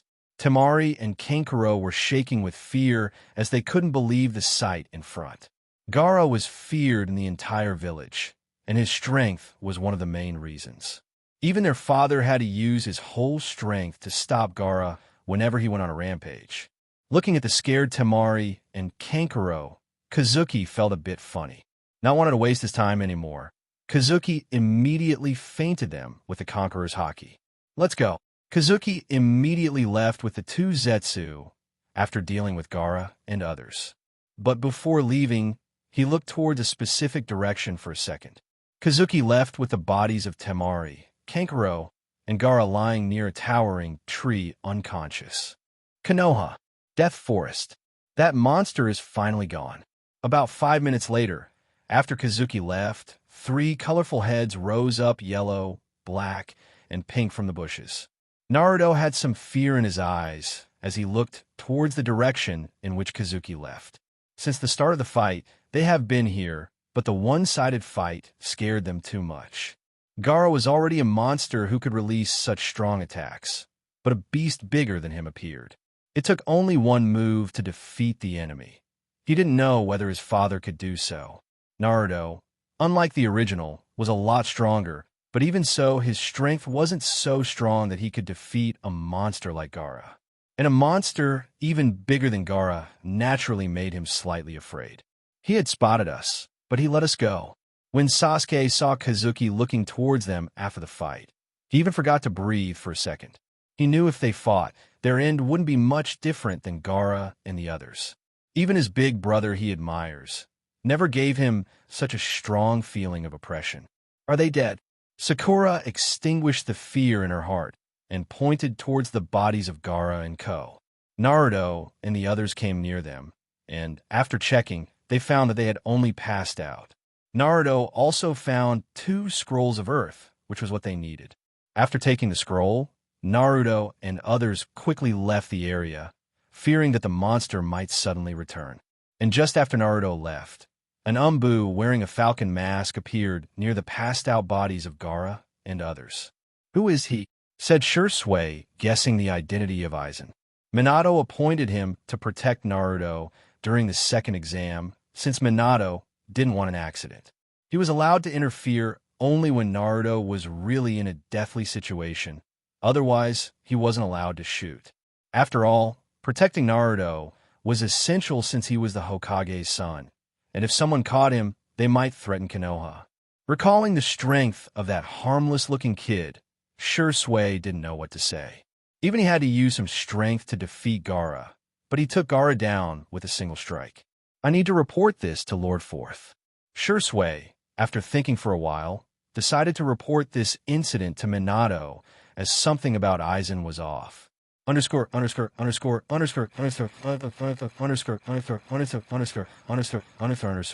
Some kids are watching us. Why didn't you kill them? Had it novel been at?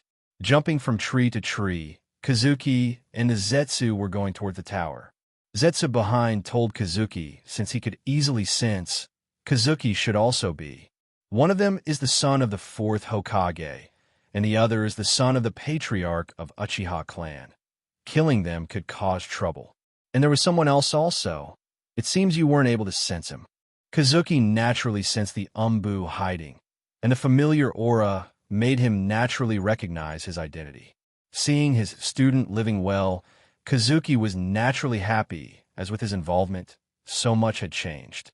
Shursui, who should have died 6 years ago, was living happily now. It was inseparable from his effort of killing Danzo. And as he had expected, the Uchiha clan didn't plan to revolt anymore as Minato really treated them well, and they could already see the hope of a Hokage from their clan. Soon, Kazuki and others arrived at the tower with their top speed. After opening the scroll, a teacher popped out who congratulated them since they were the first ones to reach the tower and escorted them to the spacious hall. Arriving at the stands, Kazuki sat down and closed his eyes, waiting for the end of the exam. It was only the 3rd day, so they needed to wait for 2 days to complete the exam.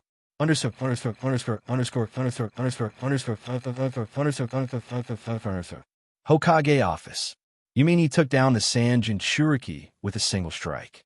Minato looked at Shui, who reported him off the situation earlier, making him hard to believe it. A 12-year-old kid could defeat a Jinchuriki with a single strike, even he had to work a little to do so. Something about him is off. He seemed too calm, like everything is under his control. A child can't have such calmness. Recalling the gentle-looking Aizen who had the same smile from start to end, like everything was under his control, Shui felt a chill in his heart. And he also had a feeling that he was spotted by him. It seems Hanzo already has an heir. To Minato, Aizen may be an heir that Hanzo has cultivated with extreme care. After advising Shui to keep an eye on Aizen and his team, Minato dismissed him and once again began to process the documents in front. Konoha, Death Forest Tower. The empty hall soon started to fill as, after a day of wait by Kazuki and others, the second team finally arrived. As the time kept passing, the number of people arriving also kept increasing. After another day passed, all of them past candidates finally arrived. At the start of the exam, there were 40 teams, but now only 8 teams were present. It showed how tricky this exam was. Kazuki spotted the group of Naruto, Shikamaru, Neji, and Gaara. As soon as Kazuki looked at Gaara, he seemed to feel his gaze. Gaara had anger on his face when he saw Kazuki. He couldn't wait to kill him and remove the humiliation that Kazuki inflicted on him in the Dead Forest. Stop it, Gaara. Temari and Kankuro immediately stopped Gaara from attacking Kazuki. They knew that Kazuki could have killed the 3 of them earlier, but he didn't. Who knows, would they be so lucky again if they provoke him again? Temari and others, after waking up, started to hunt the scroll once again since it was taken by Naruto. Gaara, in his anger, killed 5 teams himself, and then his wrath was eased slightly. But they were also able to get the scroll they needed to pass the exam. Gaara finally controlled his anger after hearing the words of Temari and Kankuro. Suddenly the door of the hall was opened as Minato, along with Konoha Jonin, strode in. It's really a familiar sight.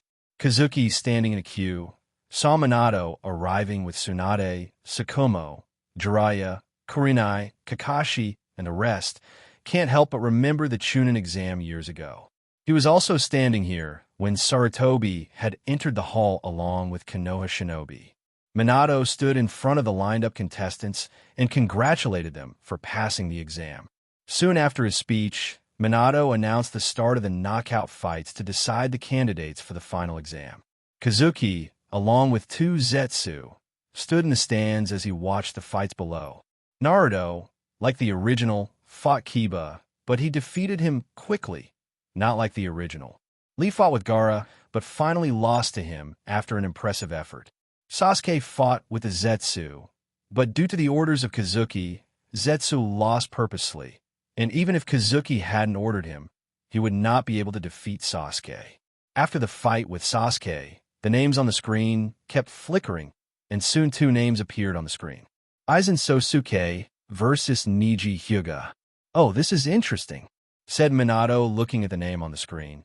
He was a bit curious whether this heir of Hanzo really had the strength, like Shui said. Hearing his name, Kazuki arrived at the fighting stage with the same gentle smile on his face. It's that guy. Naruto, who was standing in the stands, immediately recognized Kazuki. You know him, Naruto? Shikamaru was curious, so he couldn't help but ask. Naruto immediately told them about what happened in the Death Forest. You mean he defeated Gaara with a single move? They were shocked beyond words, whether it was Ino, Hinata, or Shikamaru. They have seen how strong Gaara is, but they couldn't understand what kind of strength was required to defeat him with a single move. Now I understand. Kakashi, who looked at Kazuki on the stage, immediately understood why Kurenai and Shizen were sad that day. He could also spot the familiar shadow of Kazuki in him. Could he be? Remembering the plot in a book he had read, an astonished expression appeared on his face due to the guess formed in his mind. What happened, Kakashi? Seeing the stunned Kakashi, Kurenai, who stood near him, couldn't help but ask and even Shizen leaned forward. After hesitating for a while, Kakashi told him his guess, making Kurenai and Shizen angry, but also somewhat doubtful. There's no way it's possible. It can't be true. He wasn't like this. Kakashi guessed that he might be his child, but Kurenai and Shizen denied it or refused to believe it. If Kazuki knew what rumors Kakashi was spreading about him, not caring for a single thing, he would have hacked him with his sword.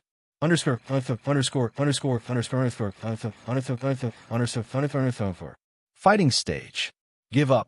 As soon as Niji arrived on the stage, with an indifferent expression on his face, he suggested Kazuki to surrender. Why?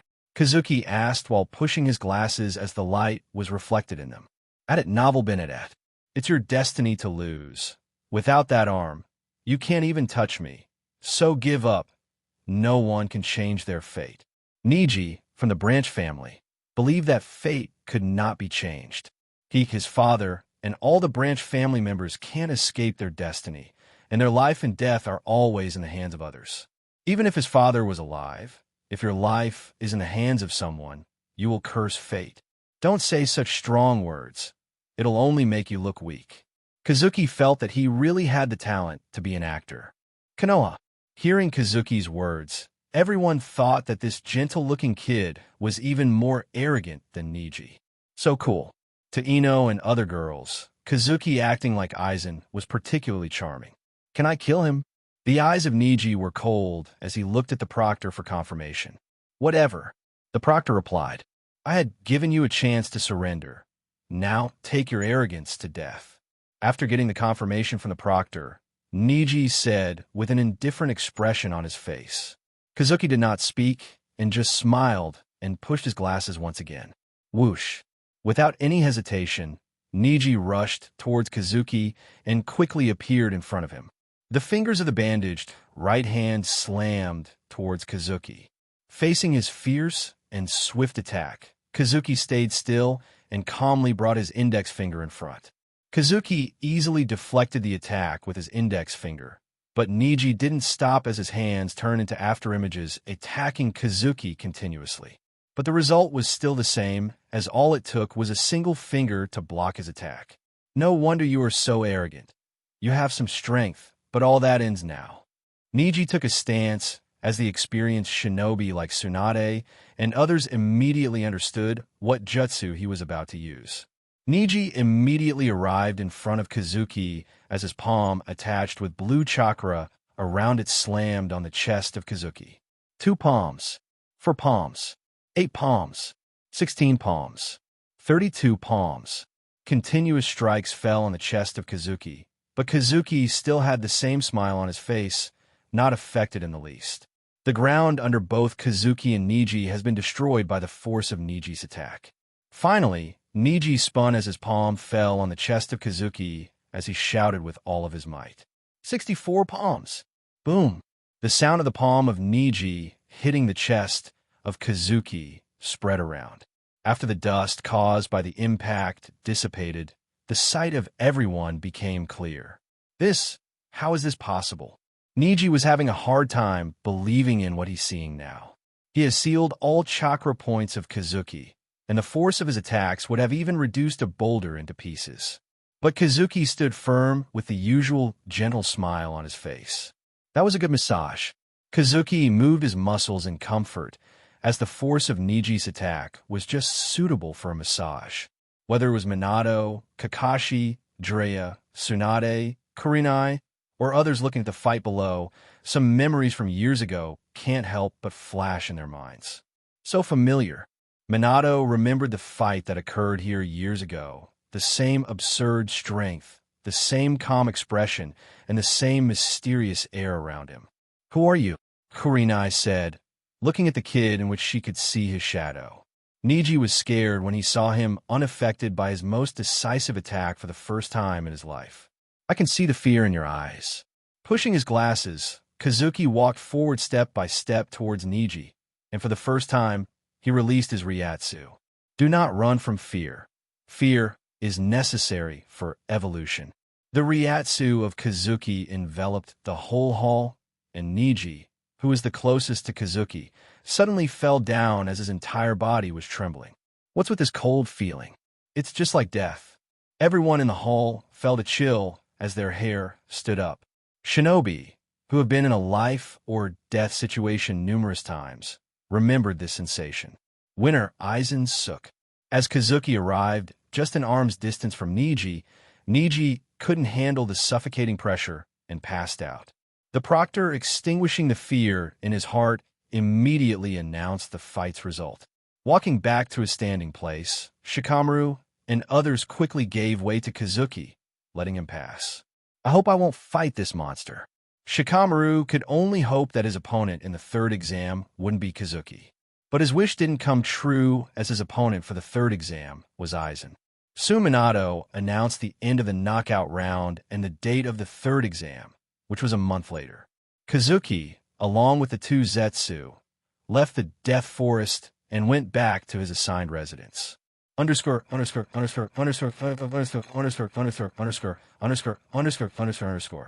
Hokage office. At this moment, a meeting was taking place as all the famous names of Konoha were present in the room. What do you think about this, Aizen Sosuke? Minato sat on the Hokage's seat as he asked everyone about their opinion. Sensei, he reminds me of someone, Kakashi said as some sadness could be seen in his eyes. Yeah, that came out of the age, strength, temperament, it's all like him. Jiraiya was familiar with Kazuki since his relationship with Kazuki was pretty good, as he had once even given him the scroll of Mount Myaboku. No, he's different from Kazuki-kun. From his words, I can sense arrogance and disdain for this world.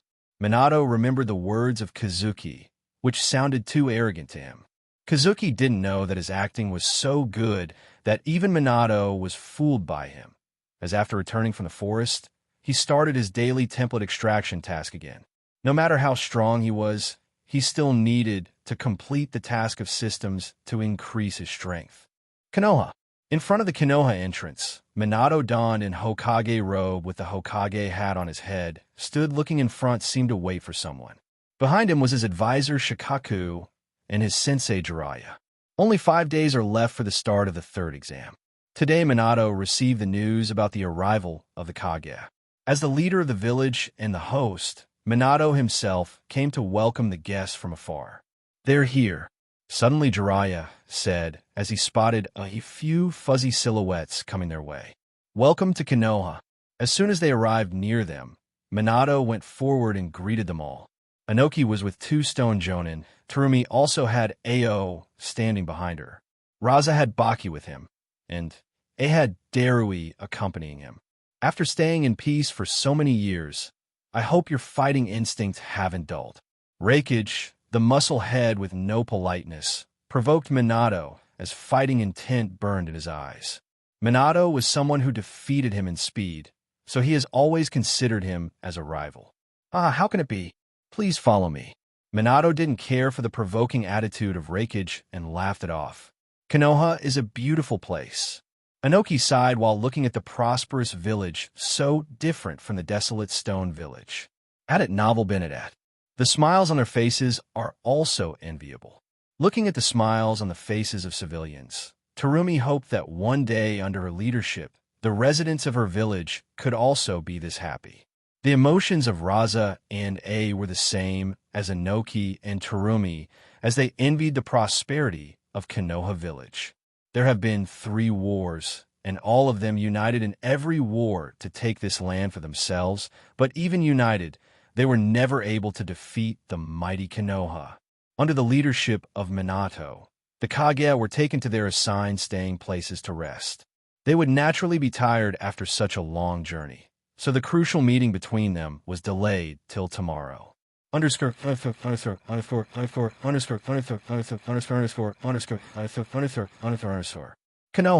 Next day, Hokage building. On the top floor of the Hokage building, a meeting was being held at the moment, the atmosphere being heavy. Minato sat on the seat, and behind him stood Shikaku. On the left and right side of the table in front were Terumi, Inoki, and Raza, and A. Behind them were their respective Kage guards. Recently, some shinobi of our village spotted the members of Akatsuki and they seem to have captured the seven tails. The topic of the discussion was Akatsuki, and Inoki told them about the information he had received from the shinobi. They were lucky enough to survive at the hands of Kakuzu and Haiden. According to Lord Jiraiya, all the members of Akatsuki are S-rank rebels. The person that our shinobi spotted was the famous bounty hunter Kaku. Inoki didn't hide any information as he hated Akatsuki. He is now entirely sure that Rashi must have been captured by them. Kakuzu, isn't he?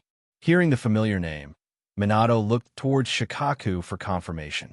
Yes, he's the one who killed Asuma 2 years ago and kidnapped Yamato, and a long time ago also tried to assassinate the first Hokage.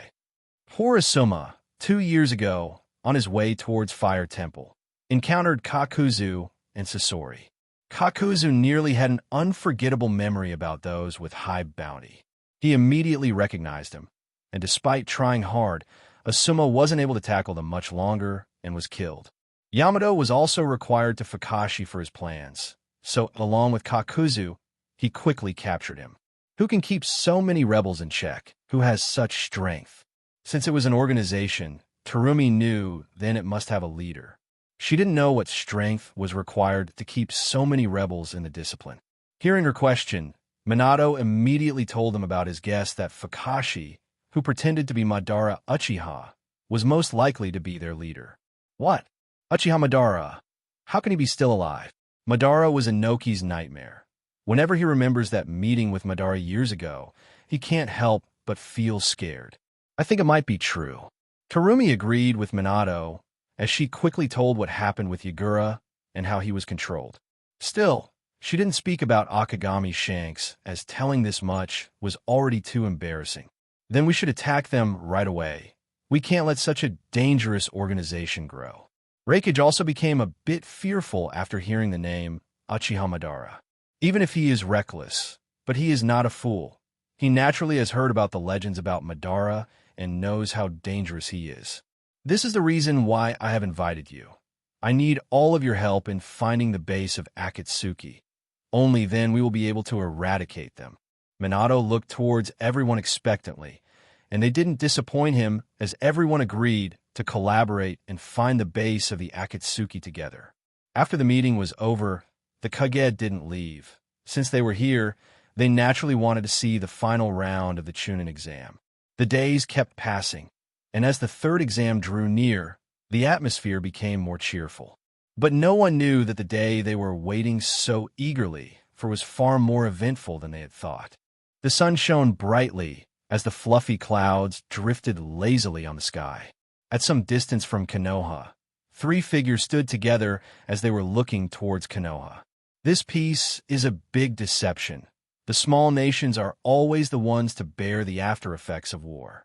Nagato, controlling pain, looked at the gate of Konoha, where the flow of people entering was immense, a little angry.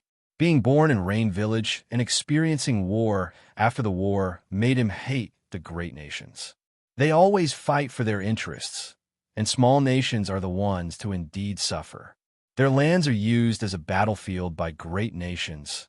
Many innocent civilians are also killed by the ninja. His parents were killed by Konoha shinobi, and his friend Yahiko also died because of the involvement of Danzo. Danzo was dead, but he could take revenge on the village he belonged to by destroying it. Today, it will be our last step towards eternal peace. Soon there will be no conflict, no killing. Fukashi under the mask had an exciting expression as today, the last big obstacle towards completing their plan would be removed. Orochimaru, is everything ready? With what I gave you, there shouldn't be a problem? Fukashi looked towards Orochimaru, who stood beside them as most of the plan's success depended on his jutsu. Those white zetsu were really useful.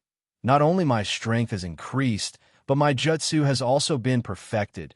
Today nothing can stop Konoha from its destruction. Fukashi gave Orochimaru white zetsu on his request to study them. After researching them, Orochimaru found the perfect temporary container to transfer his soul. Not only that, for the sacrifice of Edo Tensei, they were also excellent, as the reanimated shinobi had his full original peak power. Exciting. But I'm curious, why didn't you tell Shanks about my involvement? Fukashi had told Orochimaru that Shanks was also with them and had infiltrated the village already. So when he wanted to go and meet him in the village, Fukashi stopped him, making him curious. I don't trust him. On the surface, he has helped us a lot during these years, but many things about him are still mysterious. At it novel been at. He has never even shown his face, and 12 years ago, he popped out suddenly, and his strength even now, I don't know what's his limit. Fukashi still remembered that suffocating pressure that Kazuki once released in the inn. Even Madara was some points behind that. No matter how strong he is, in front of God, it's meaningless. If he helps us, then it's naturally good. But if he dares betray us, he will receive the punishment from the god. Nagato had unwavering confidence in his eyes as he kept looking towards the direction of Konoha. Today is the day when all conflicts will end and the dream of Yahiko will come true.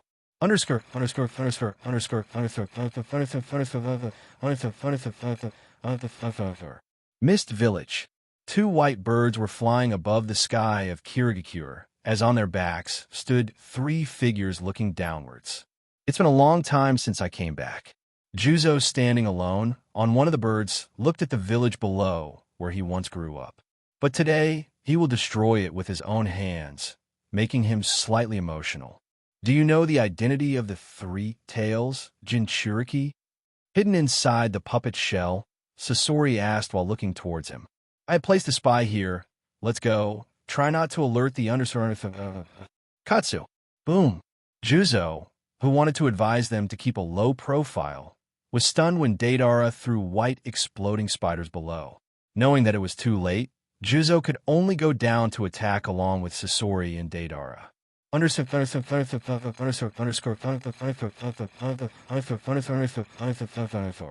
Cloud Village. Enemy attack.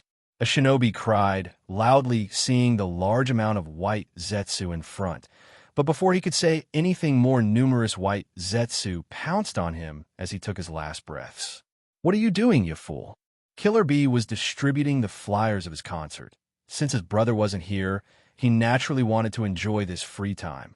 But hearing the loud voice from the village entrance, he immediately rushed there and was stunned by the sight of hundreds of white Zetsu. Master Bee, reinforcements of the cloud, also arrived as they stood behind him respectfully. Kazuki-sama and Haiden also walked out in front of the massive amount of Zetsu, as they all had a cruel light in their eyes. Without giving Bee a chance to ask who they are, Kisame waved his hand as hundreds of Zetsu rushed towards Bee, and others as Akatsuki attacked 2 villages in succession. The square in the center of Konoha. The whole square was packed with people, and the venue was overwhelmed with enthusiastic noises. Kazuki, along with Zetsu, stood in the stands waiting for the start of the exam. The 5 Kage are all here. It seems it would be a tough battle today, Zetsu said after spotting the Kage sitting at the highest point. Something is wrong. Looking at the worry-free Zetsu, Kazuki felt that something was off. What gave Nagato and Fukashi the confidence to attack Konoha now? Forget the powerhouses of Konoha. The other 4 Kage, alone working together, could foil their plan. They shouldn't depend on him, since Kazuki has hardly shown his real strength during all these years. Pain still thinks that he is the strongest in Akatsuki. There is something that he doesn't know, and no matter how he thought, he couldn't guess where their confidence came from. At it novel Benedette. As Kazuki was lost in his thoughts, Minato, sitting along with the Kage, stood up as he first gave a speech and announced the start of the 3rd exam. The first match was Naruto versus Temari, and Naruto, who was different from the original using Rasengan, which he learned this month, defeated Temari. Konoha is blessed with geniuses. Inoki sighed, looking at Naruto, who defeated Temari, jealous of Konoha. Stone only had Kuratsuchi, who could inherit his will, but Konoha had many geniuses. Deidara, who he had thought would grow up to be an honorable and well-known man in Ninja World, became a notorious criminal. I wanted to see the fight between your son and Gaara, Hokage. Raza, who saw his daughter lose, wasn't much disappointed since he had expected this result. Even if Temari was strong, Naruto, who had inherited the talent of Minato, was naturally not someone who Temari could defeat. Haha, there'll be a chance in the future, Lord Kage. Minato laughed as he was impressed by his son's strength. Though he would pull pranks, his strength was enough to make him proud. After the match of Naruto, the proctor announced the start of the next game. Aizen Sosuke versus Nara Shikamaru. Hearing his name, Kazuki quickly arrived at the fighting square, calm and composed. While Kazuki was calm, Shikamaru and the people around him weren't. Son, sometimes against absolute strength, any plan is useless. I won't be disappointed if you give up. Shikaku, with Kurenai and her students, stood around Shikamaru and had a worried expression on his face. Shikaku knew that no matter how intelligent his son was, he wouldn't be able to defeat that monster.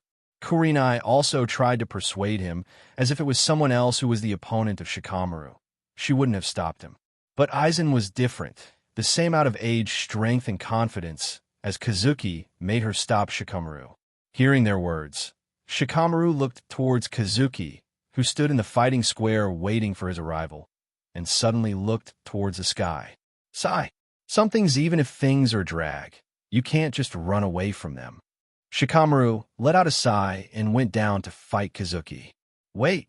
Kurenai wanted to stop him, but Shikaku stopped her, shaking his head.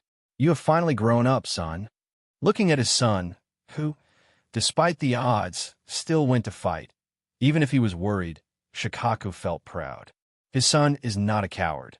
Even if he loses now, he knows that his son has given his all, and that is important. Under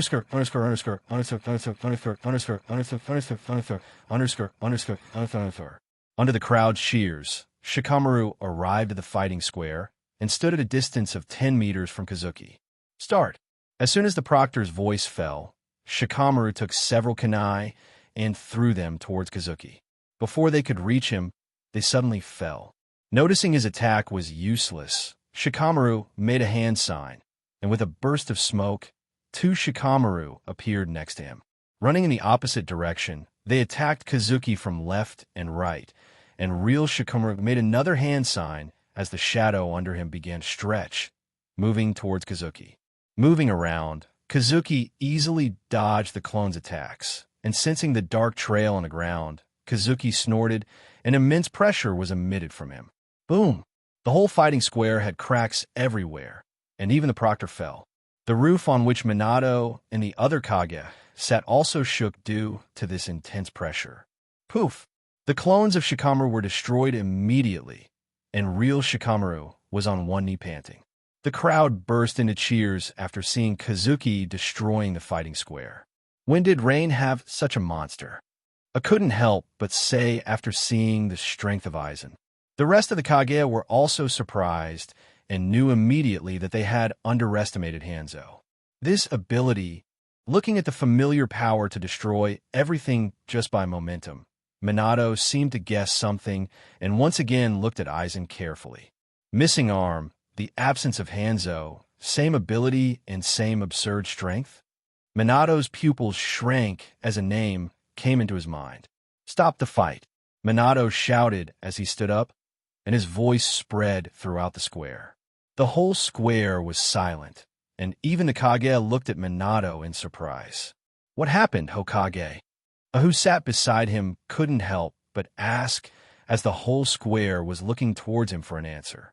It seems I'm busted. Kazuki smiled as he pushed his glasses, since he knew immediately that his disguise was seen through. He's not a contestant. He's the killer Akagami Shanks. Minato's voice, empowered with chakra, spread around as every shinobi in the square was stunned and quickly looked towards Kazuki.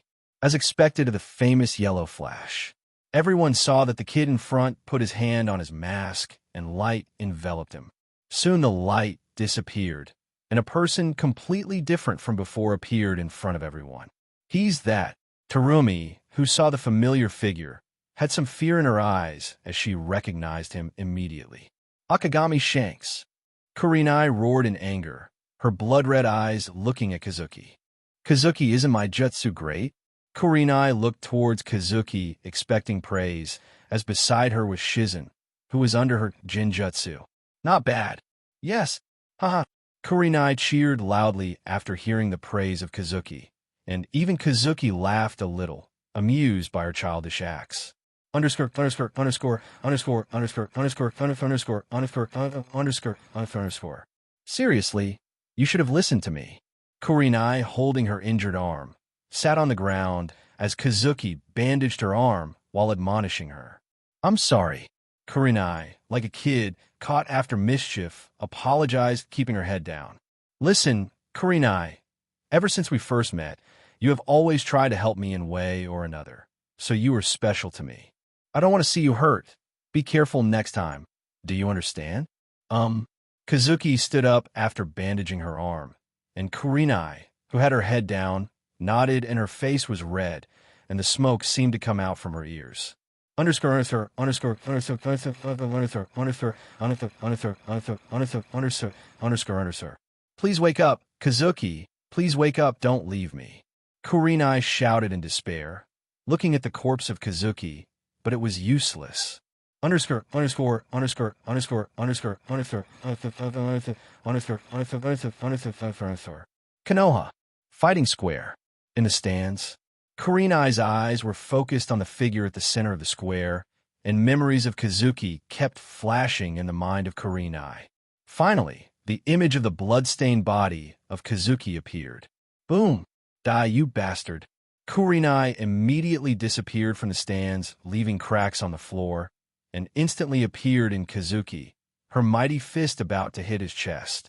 Kazuki, who sensed the attack, was about to block it, but seeing the angry face of Kurenai, his heart seemed to rip apart. He wanted to bring his hand forward to block her fist, but his body seemed out of control, as no matter how much he tried, he couldn't. Boom! The power-filled punch fell on the chest of Kazuki. Despite the fierce punch, which completely destroyed the already damaged ground, Kazuki didn't move an inch from his place. A drop of blood fell from the corner of Kazuki's mask as the smoking fist of Kurenai was still stuck on the chest of Kazuki. This all happened in seconds without giving everyone in the stands a chance to react. Kurenai, at this time, seemed to have recovered sanity as she looked at Kazuki with some horror and confusion on her face. Why didn't he block it? Whether it was Minato, all the Kage, or every experienced Jonin, they all had the same question in their minds. They were worried about him injuring Kurenai, but his holding back confused them. Watching the beautiful face a few inches away from him, Kazuki didn't know how to explain his mood. The pain of the punch was not worth mentioning in front of the pain of having someone you love right in front, but not being able to embrace her. Sigh, maybe I should have really died. Kazuki, keeping his head down, said these words and, in sorrow, even forgot to change his voice. The eyes of Kurenai widened when she heard his words, and that somewhat familiar voice also made her tremble. No, it's not possible. Kurenai immediately denied the thought that came to her mind. She had seen his corpse with her own eyes. It couldn't be possible. And his words also left her confused as her anger eased a lot unknowingly. Sensei, Ino, along with Konoha Genin, saw Kurenai so angry were surprised. They had never seen her so angry, and they wondered what hatred she had with that red-haired man in the fighting square. Whoosh! Minato disappeared from his place, and the next moment he was at some distance in front of Kazuki. Whoosh! More black shadows flashed, and Kazuki found himself surrounded. Tsunade, Jiraiya, Kakashi, Tsukumo, and Minato had surrounded him with him being in the center. Shursui and the rest of the Jonin of Konoha had already started to evacuate the civilians from the square since they knew the upcoming fight could damage the surroundings. Raza also ordered Baki to take Gaara and others away since the next fight was something they couldn't fight. What are you planning, Shanks? Minato said, looking at the red-haired man with a mask on his face. Minato could easily guess that Shanks being here means that something is fishy. Minato, his robe. He's from the Akatsuki. Jiraiya, who saw his robe, immediately recognized it since it matched the report that Inoki gave. Akatsuki, where is Rashi? Inoki in the stands recognized the robe of Akatsuki and shouted angrily. The rest of the Kage also arrived at the fighting square. We were just looking for you. but you came straight to us. Now you'll tell us everything you know about Akatsuki." Thunder began to dance around A as he was ready to start any moment. It's terrifying, 1 versus 11. Knowing that this isn't the time to be guilty, he can't show weakness now. Otherwise, his so many years of work in Akatsuki would be useless. He can't reveal his identity before catching Nagato and destroying his Rinnegan. Don't say it's unfair. It's an acknowledgement of your strength. Terumi extinguished the fear in her heart, said while looking towards Kazuki. With so many strong people together, she believed even a ninja, God Hashirama, would have a hard time. "I would really love to play with you all, but it isn't possible." Kazuki had already sensed the vast amount of chakra hidden underground. Before the Kage could respond, they saw numerous white beings with green hair drilling out of the ground. Boom! Exploding sounds rang throughout Konoha, as white Zetsu could be seen on the streets of Konoha. Akatsuki attacked the village. Looking at the white Zetsu in front and hearing the exploding sounds, Minato knew immediately that Konoha was under attack. Whoosh! Kazuki disappeared from the fighting square, appearing on the enclosure's roof. Minato and the others couldn't stop Kazuki from leaving, since even if Zetsu were weak, they were just too many, so they couldn't afford to be careless. Kazuki sat down, waiting for the appearance of Nagato. Damn, there are just too many. I destroyed the Zetsu in front and couldn't help but curse. "Move away. I'll destroy all of them." At this time, they heard the voice of Inoki from above and saw a white light emitting from his palms. Minato and others immediately flashed, appearing in the stands. At it novel been at. Particle style. Atomic dismantling jutsu. As soon as the voice of Inoki fell, a white light enveloped the whole fighting square. When the light disappeared, a vast leveled pit appeared with no signs of white Zetsu. What amazing destruction power! Even Kazuki had to admit that the particle style was one of the best in offensive power. The power to reduce anything into atoms was naturally scary, but it also had a significant weakness. It takes too much time to launch this attack, which could be deadly in a fight. Minato and others seeing Inoki wiping out the Zetsu also had to admit that even if old, Inoki had a lot of strength. Kakashi, Kurenai, Tsukumo Senpai, you deal with the enemy outside. The rest of us will deal with Shanks. Noticing the chaos in the village, Minato ordered them as Kakashi, the confused Kurenai, and Tsukumo quickly left the fighting square. Minato and the others appeared on the roof, ready to attack Kazuki. Kazuki, ready for a big fight, suddenly sensed a familiar gloomy aura and looked in its direction. Orochimaru, Jiraiya, and Tsunade recognized Orochimaru immediately. It's a rare sight, so many strong people together. Orochimaru laughed while licking his lips with his long tongue. Orochimaru, are you also a part of the Akatsuki? Orochimaru wasn't wearing the robe of Akatsuki, but his timely appearance made Jiraiya think so. Orochimaru didn't answer his question and immediately printed several hand signs and finally slammed his hands on the ground. The moment Kazuki saw Orochimaru making hand signs, he knew immediately what he was about to do. But he didn't stop him because this would alert Kakashi and Nagato, ruining his plan to kill them. Orochimaru, at this time, shouldn't have perfected the Edo Tensei, so he wasn't much worried. The roof started shaking as 6 coffins drilled out from the ground. What's he doing? Looking at the coffins, nearly everyone present here was confused since they didn't know much about Edo Tensei. If I'm not wrong, it's the forbidden reanimation jutsu. Minato, who has read the Book of Seal, recognized the jutsu. Thud! The lid of the coffins fell as 6 silhouettes could be seen with eyes closed. Whether it was Ikumi, Inoki, or Minato, they all recognized the figures in the coffin. Konoha! Boom! The whole Konoha was in a state of chaos. Explosive sounds rang throughout the village, and the villagers were running around in panic. How dare you attack the village? A Konoha shinobi attacked White Zetsu in anger, but he was overwhelmed by numerous White Zetsu. Hurry up this way. Kushina, along with Naruto and other genin, was evacuating the civilians to a safe underground place. "There are just too many." Shikamaru, who defeated a white Zetsu, said in annoyance. Niji and others were also fighting to stop the white Zetsu from reaching the underground shelter. Shikamaru and others were led out of the fighting square by Shursui and Itachi and were ordered to protect this emergency shelter. Kushina, at this moment, had anger on her face, and she couldn't wait to go and attack those bastards of Akatsuki. She knew they were here to capture her, and it made her angry to think that so many people were dying because of her. "Die, you bastard." Naruto attacked a Zetsu who tried to strike a civilian and ripped his head off, but suddenly the Zetsu who had his head cut off disappeared, and a person wearing an orange mask on his face appeared. Naruto was caught off guard by the sudden appearance of Kakashi, and before he could complete his words, his neck was held tightly, and he groaned in pain. "Naruto!" Seeing Naruto caught, Kushina yelled and immediately rushed towards Naruto, trying to save him. "Stop! Otherwise, your son will lose his life." Kakashi threatened the advancing Kushina and put some power in his grip, causing Naruto to groan even more. "It's you again, coward." Kushina stopped immediately, but cursed Kakashi as she recognized him. "Kushina-san." At this moment, Kakashi and Kurenai also arrived at the fighting site. Kakashi and Kurenai wanted to attack Kakashi, but they stopped immediately, seeing Naruto taken as a hostage.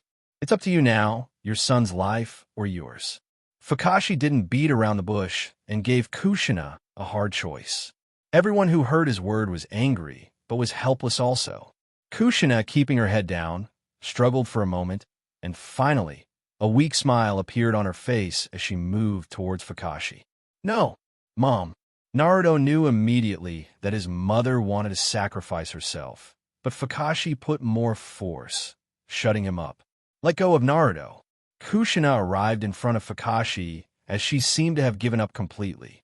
Kakashi was still somewhat credible as he put one hand on the shoulder of Kushina and let Naruto go. Before Kakashi and others could make their move to stop Kakashi, he disappeared along with her. The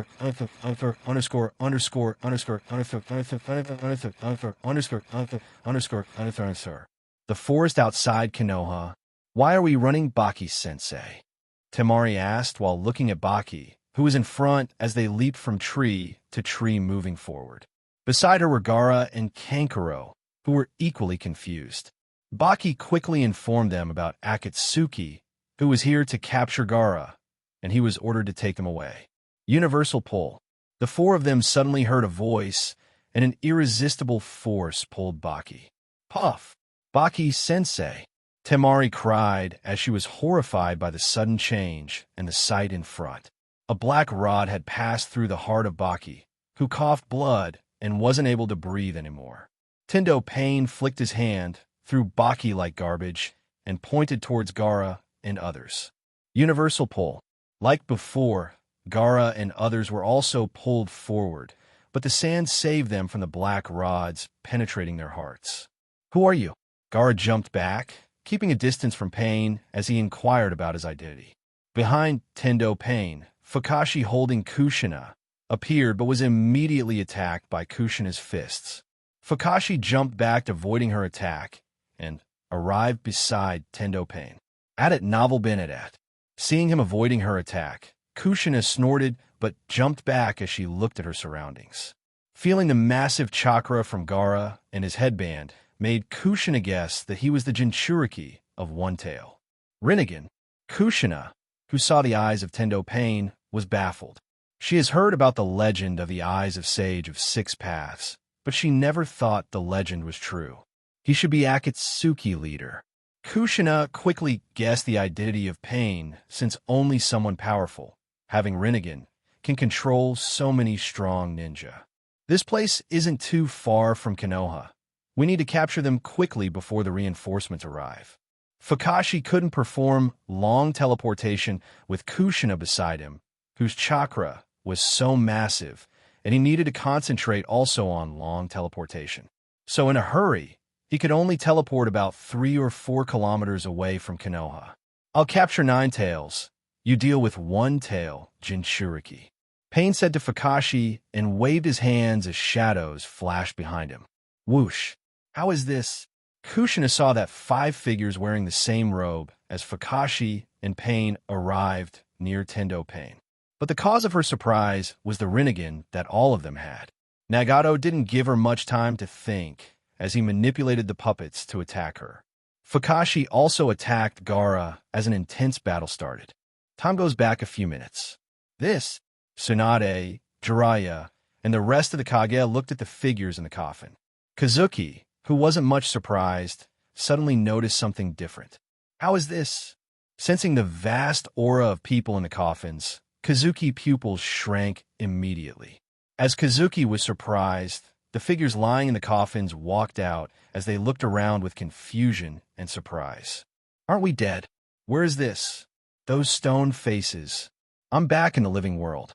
The reanimated 3rd Reikage, 2nd Mizukage, 2nd Tsuchikage, 3rd Kazekage looked around in confusion.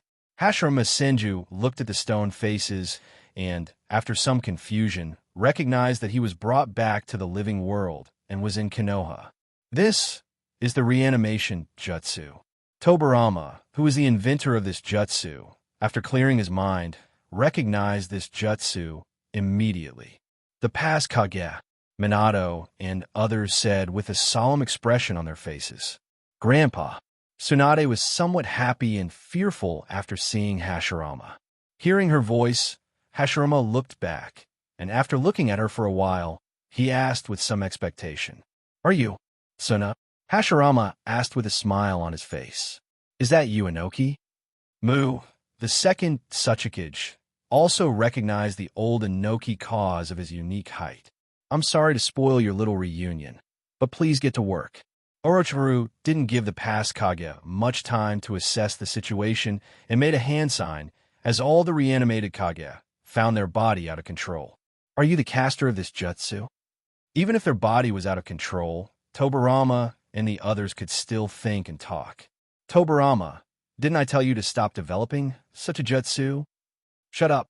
Hashirama tried to admonish his little brother, but only to be ruthlessly rebuked with no respect of a ninja god. Even Orochimaru had black lines on his forehead after seeing the insult of Hashirama. "Had it novel been at. Our bodies aren't in our control. Try to stop us. We'll tell you our weaknesses." Orochimaru made another hand sign as chakra erupted from them. Minato and others also put a fighting stance as they knew the most challenging fight was about to start. Back to the present. Kazuki, who sensed the immense aura of Hashirama, was so surprised that for a moment, his focus on the village wavered. Damn! Kazuki, who, after a moment of surprise, sensed the aura of Fukashi disappearing along with Kushina, cursed. Kazuki fully released his observation haki as it began to spread around. 1 kilometer, 2 kilometers, 3, 4, found you. Kazuki, at nearly 4 kilometers away from Konoha, found the chakra of Fukashi, Kushina, Gaara, and 6 pains. The chakra of Kushina was increasing continuously. It seems that she is already in 4-tail state fighting them. Gaara had already entered the tail B stage, but still was beaten by a vast, evil chakra. Kazuki wanted to go there, but looking at Hashirama, he knew no one in the village would be able to handle him. Kushina-san, please hold on for a while. Kazuki hoped that Kushina and Gaara could hold for a while he deals with the first Hokage. Minato and others who were ready to deal with the past, Kage suddenly saw a shadow flashing, and Kazuki appeared in front of them. The expression on the face of everyone turned ugly as they knew him joining the battle made things even more difficult. Hehe, I'm curious what you will do. Remembering what Fukashi had said about Shanks, Orochimaru looked at Kazuki curiously. He wondered whether he would fight alongside him and destroy Konoha or betray Akatsuki. This chakra, Hashirama, who saw Kazuki appearing in front of him, was surprised by the amount of chakra he felt from the opponent. It was no less than him at his peak. Looking at Hashirama in front of him, Kazuki took a deep breath and freed the suppressed aura. It is the first time he will fight with nearly all of his strength. Boom! The aura suppressed by Kazuki broke out, and a vast force enveloped the whole Konoha. Every shinobi civilian in the village felt their chest tight for a moment, and even the walls around Konoha began to crack. They were shocked whether it was Minato, all the Kage, the reanimated shinobi, or Orochimaru. What's with this aura, even the heavens? Minato looked at the sky above and saw that black clouds gathered above Konoha, and even lightning began to flash. The gray robe of Kazuki was fluttering in the air due to a red aura emitting from him constantly. Even the space around him seemed to shake. The fight in the whole Konoha stopped as everyone looked stupidly at the roof of the fighting square, or precisely at Kazuki, surrounded by a red aura. This guy, Hashirama, looked at Kazuki in front, and for the first time in his life, he began to wonder whether he could beat the man in front. Even dealing with Madara, he always had the confidence to defeat him, but today was the first time he wasn't confident. I need to end this quickly. Not caring for the stunned Minato and the rest of the villagers, Kazuki thought as he didn't have much time. Konoha. Every fight occurring in Konoha stopped as the whole village was looking at the roof of the fighting square. That day, he was just playing with us. Terumi may looked at the momentum of Kazuki and knew immediately that day he was just toying with them. Now she knows why he did not kill everyone that day. To him, they were so weak that even killing them would tarnish his honor. I need to take this outside the village. Looking at the already devastated village, Kazuki decided not to fight here. Otherwise, the whole village will be gone completely. Whoosh! Boom! In the unbelievable eyes of Minato and rest, Kazuki disappeared from his place and arrived immediately in front of the stunned Hashirama, who didn't expect him to attack, and the punch fell on his chest. Bang! Hashirama shot out towards the village's back where mountains once existed but were leveled by Kazuki. What? Minato and the rest were surprised by Kazuki suddenly attacking the first Hokage. They were ready for a tough fight against Shanks, but they never expected him to attack his ally. You really betrayed Akatsuki, Shanks. Orochimaru laughed, looking at Kazuki, who stood where Hashirama stood before. Orochimaru, the biggest mistake you made in your life is attacking Konoha. Kazuki was angry as his plan to kill Nagato and Kakashi was disrupted by the sudden appearance of Orochimaru. Also, unlike the original, he managed to perfect the reanimation jutsu a lot earlier, making him even angrier. Not waiting for the reply of Orochimaru, Kazuki disappeared as he rushed towards the back of the village, ready to deal with Hashirama. Whether it was Orochimaru, Minato, Tsunade, Jiraiya, and the rest, they were confused about why Shanks got so angry over Orochimaru for attacking Konoha. But Orochimaru didn't think much as he ordered the remaining reanimated shinobi to attack the Kage. Minato and others weren't allowed to think much about why Shanks is helping them and were attacked. Minato was attacked by second Hokage. Jiraiya fought with Orochimaru. Tsunade was fighting against the second Mizukage. Picked his father as an opponent. Inoki against the second Tsuchikage, and Terumi and Raza against the third Kazekage.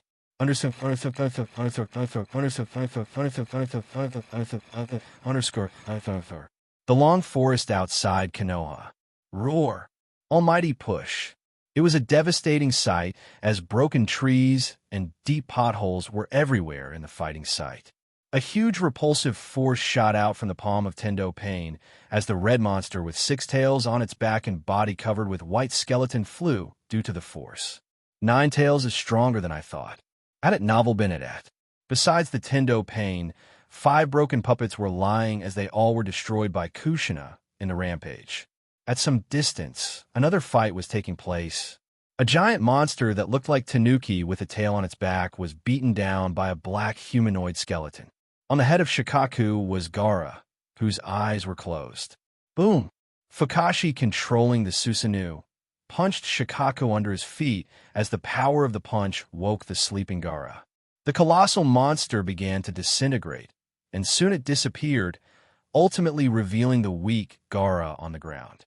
Gaara, Temari, and Kankuro, who watched the fight from afar, exclaimed loudly after being defeated. They couldn't believe that a monster like Gaara was defeated even after going on a rampage. The capture of one tail completed. The Susanoo of Kakashi faded as he arrived in front of the weak Gaara.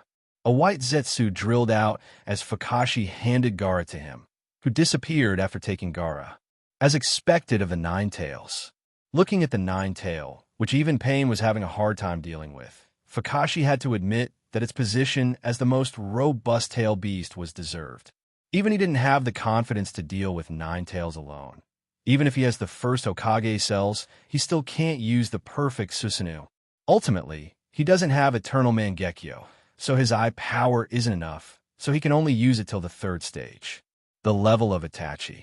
Kakashi quickly rushed towards the Nine Tails to help Nagato. Temari and Kankuro wanted to go forward and save Gaara, but they knew their strength wasn't enough, and they couldn't do much. They're already quite lucky that Kakashi didn't care much about them and let them go.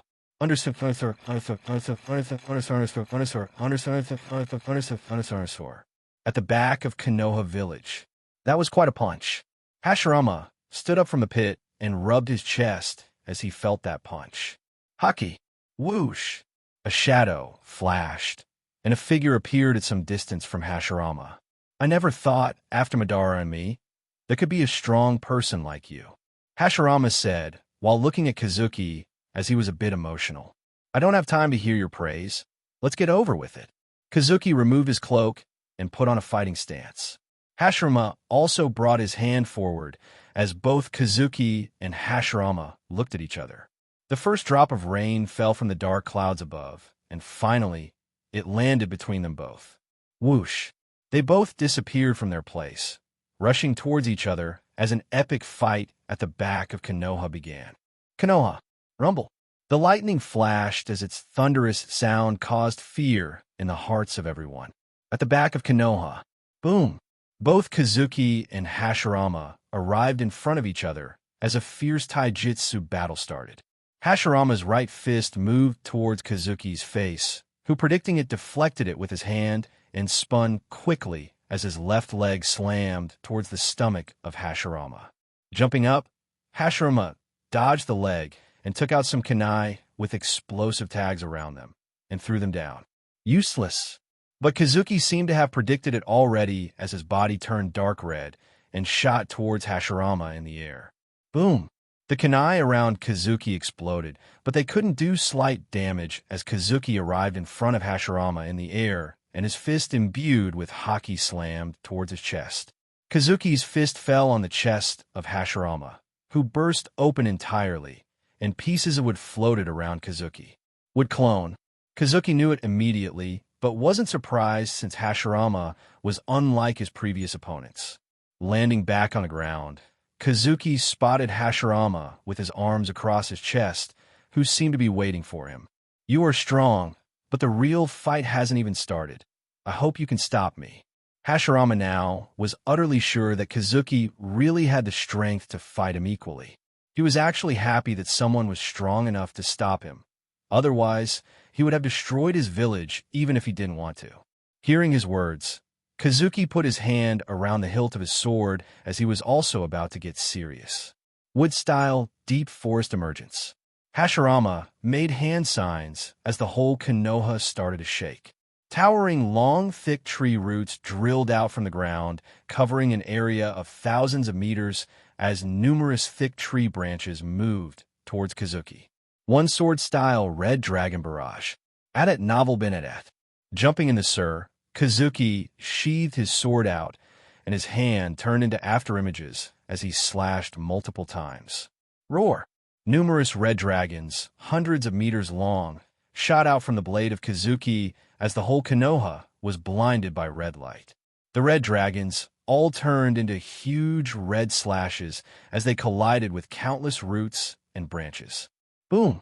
The shockwaves produced by the collision spread all around Konoha, and massive wind pressure uprooted several houses of Konoha.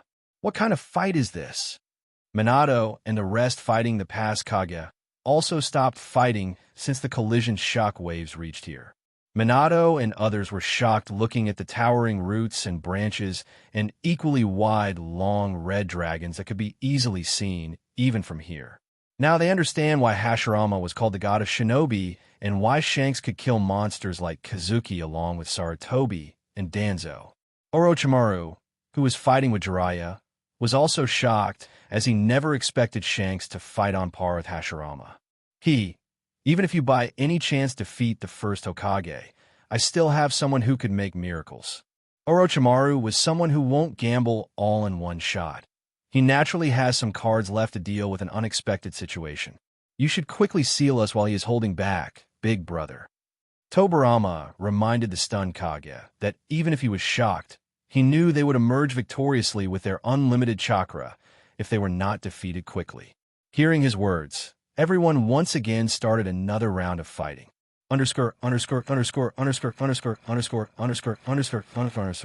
The forest outside Konoha. Roar.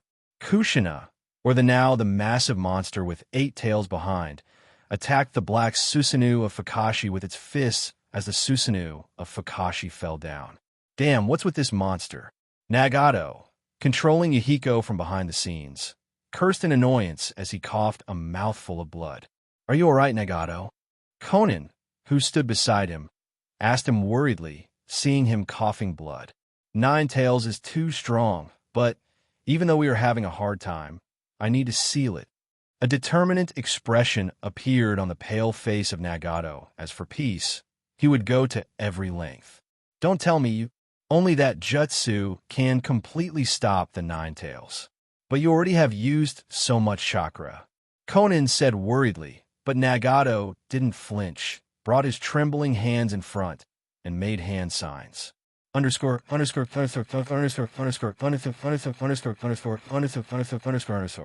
the battlefield, Fukashi once again got up using the Susanoo to fight 9 tails, but under the mask his eyes were bleeding at the moment. Damn, I have used too much chakra.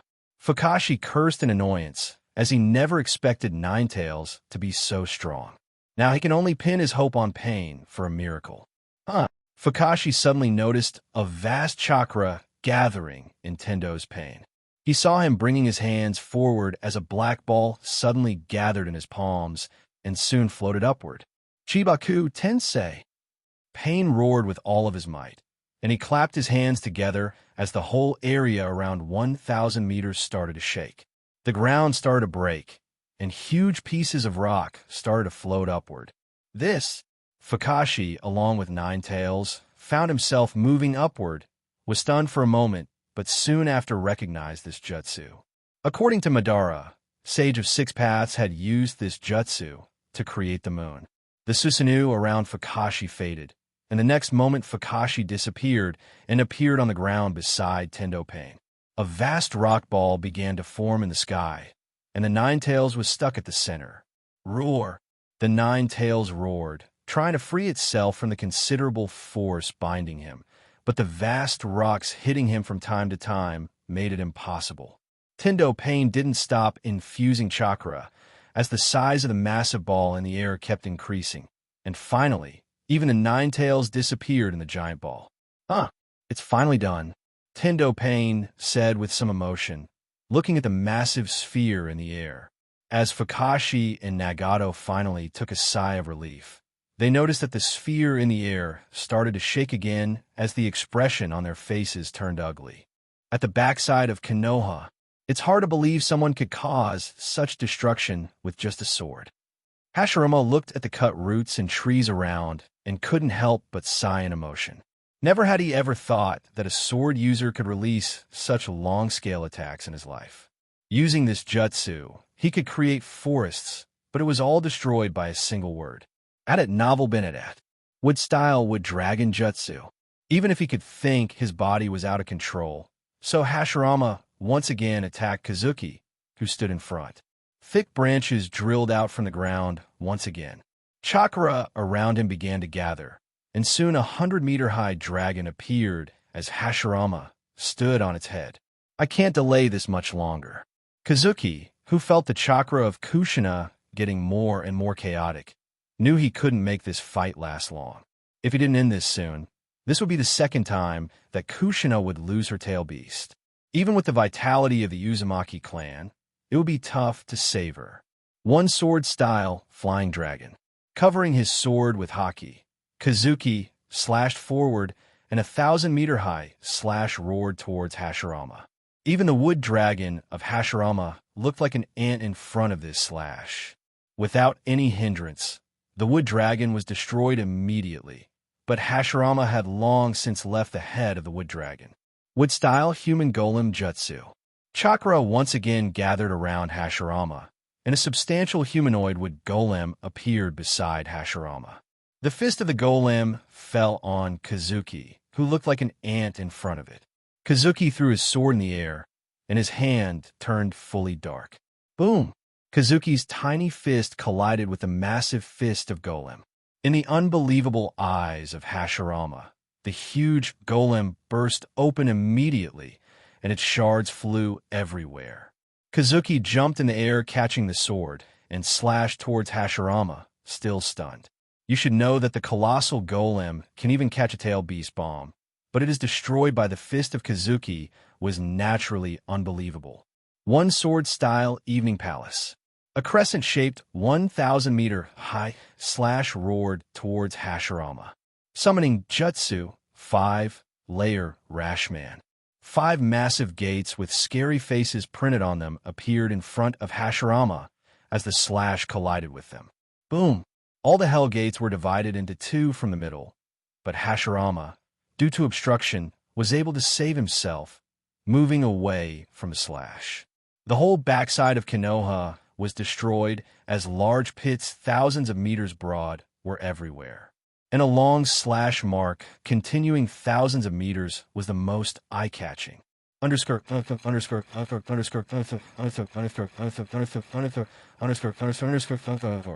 Konoha. Boom! Kurinai destroyed another bunch of white Zetsu with a punch. A cracking lightning sound could be heard near her as Kakashi, with lightning around him, shuttled in the battlefield, destroying every Zetsu he saw with his blade. Leaf Whirlwind. A person with green tights and a watermelon head could also be spotted destroying everything in his way with his powerful leg blows.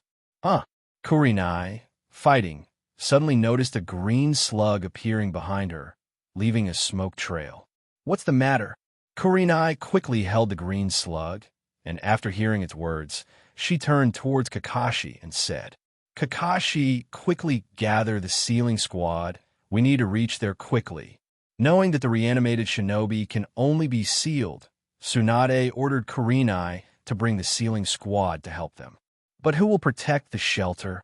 Cutting another white Zetsu in half, Kakashi asked her, looking at her. Leave it us, Captain Kakashi.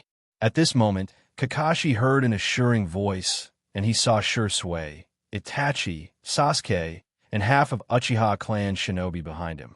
Shursui and Itachi, after evacuating the civilians, were dealing with the white Zetsu in Uchiha clan land. Fugaku knew that the villagers needed to see them fighting for the village to increase their reputation.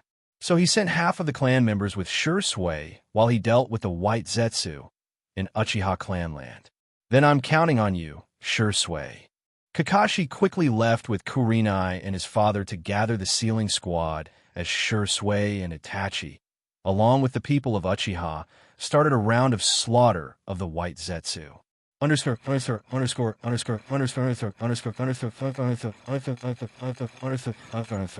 Fighting square. I have to admit it. You are even better than me at teleporting. Dust swirled around Tobarama, who was injured by a Rasengan and couldn't help but praise Minato. Even he, the inventor of the jutsu, was left behind. Where's Sarutobi and Danzo? While fighting, Tobarama couldn't help but ask since he didn't see any of his students from start. Hearing these names, a complex expression appeared on the face of Minato, but calming himself, he replied, They're dead. Minato answered coldly, as he didn't want to talk on this topic anymore, and attacked Tobarama. Tobarama was confused as he could sense hate from the tone of Minato.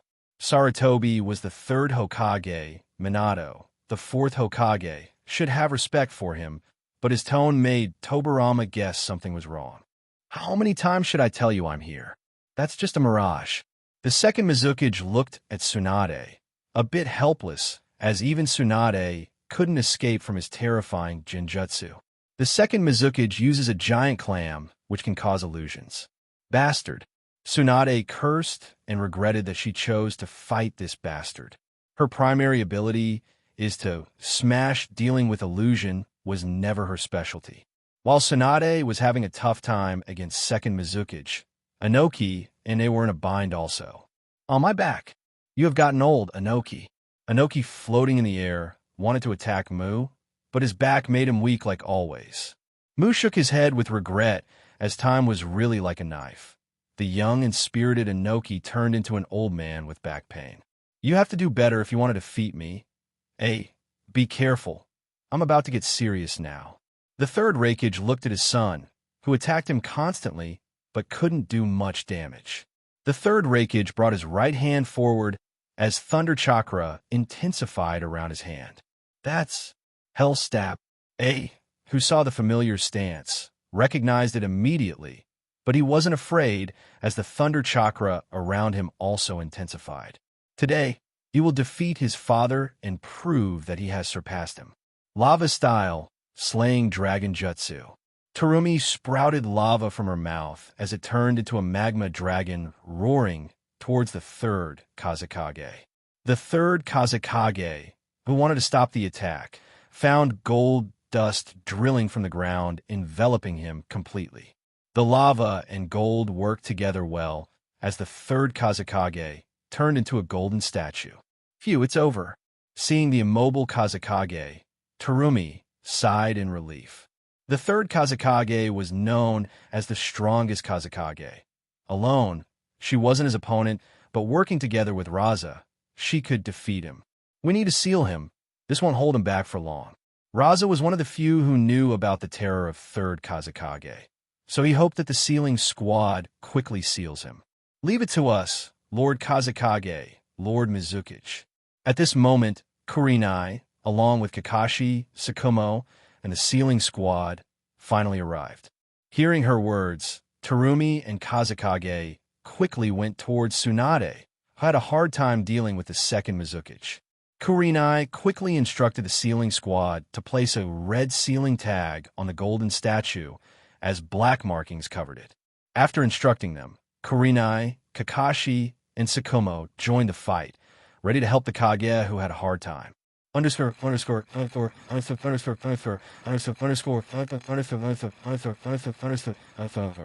The forest outside Konoha, Fukashi and Tendo Pain were nervously looking at the vast sphere that was shaking. But luck seemed on their side as soon the shaking stopped, and Nagato, who could sense the situation inside the colossal rock, felt the vast chakra disappearing quickly. Finally, it's over. Pain heaved a sigh of relief as they were finally able to incapacitate Ninetales after so much effort. Nagato quickly undid the Chibaku Tensei, and the massive rock disintegrated. Finally, the massive rock collapsed, and the figure of Kushina fell to the ground. Seeing her falling, Fukashi and Nagato quickly went towards her.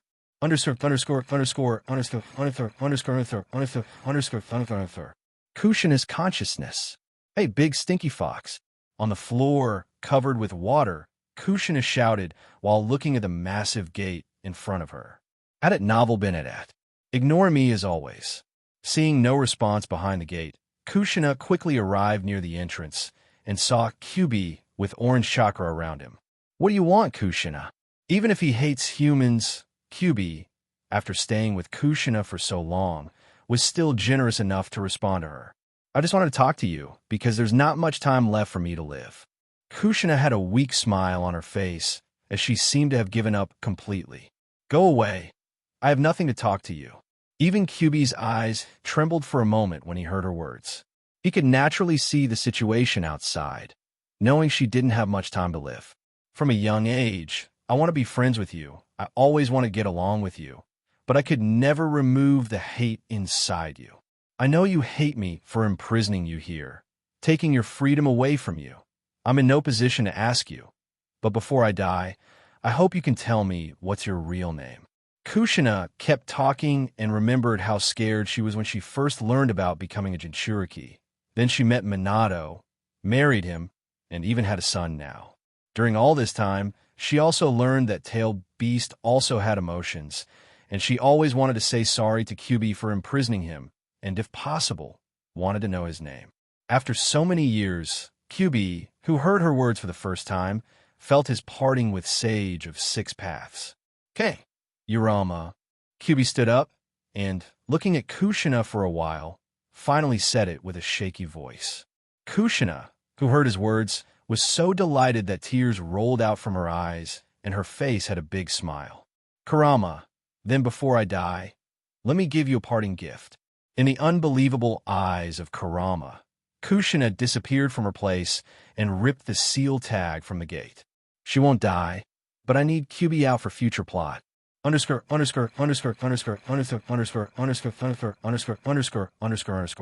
Finally, we can move towards a fair world."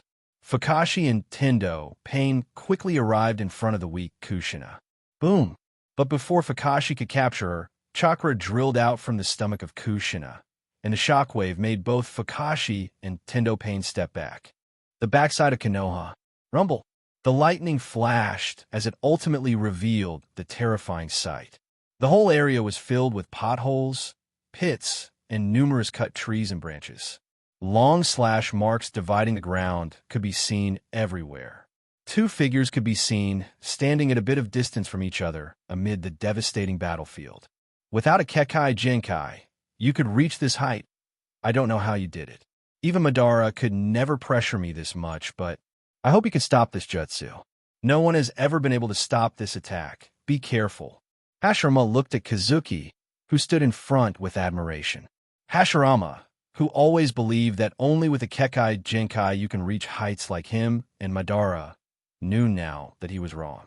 If you have a strong will or a system, you can even surpass the greatest just with a sword. This is what Hashirama learned long after his death today while fighting Kazuki. Kazuki didn't have the time to be happy after hearing his praise, as he could sense the situation on the side of Kushina was not good. After dealing with the first Hokage and disposing of Orochimaru quickly, he needs to head there. Hashirama brought his hands in front of him as blue chakra hovered around him. Sage art. Black lines appeared on the face of Hashirama as the aura of oppression around him increased countless times. Every capable shinobi in the village was terrified as they could sense this chakra, even vast than a tail beast. Whoosh! Tobarama, who avoided the attack of Minato, suddenly stopped as he looked towards the back of the village. That guy was able to push Big Brother so far. Tobarama, who was familiar with the chakra of Hashirama, could naturally guess that he had used Sage Mode.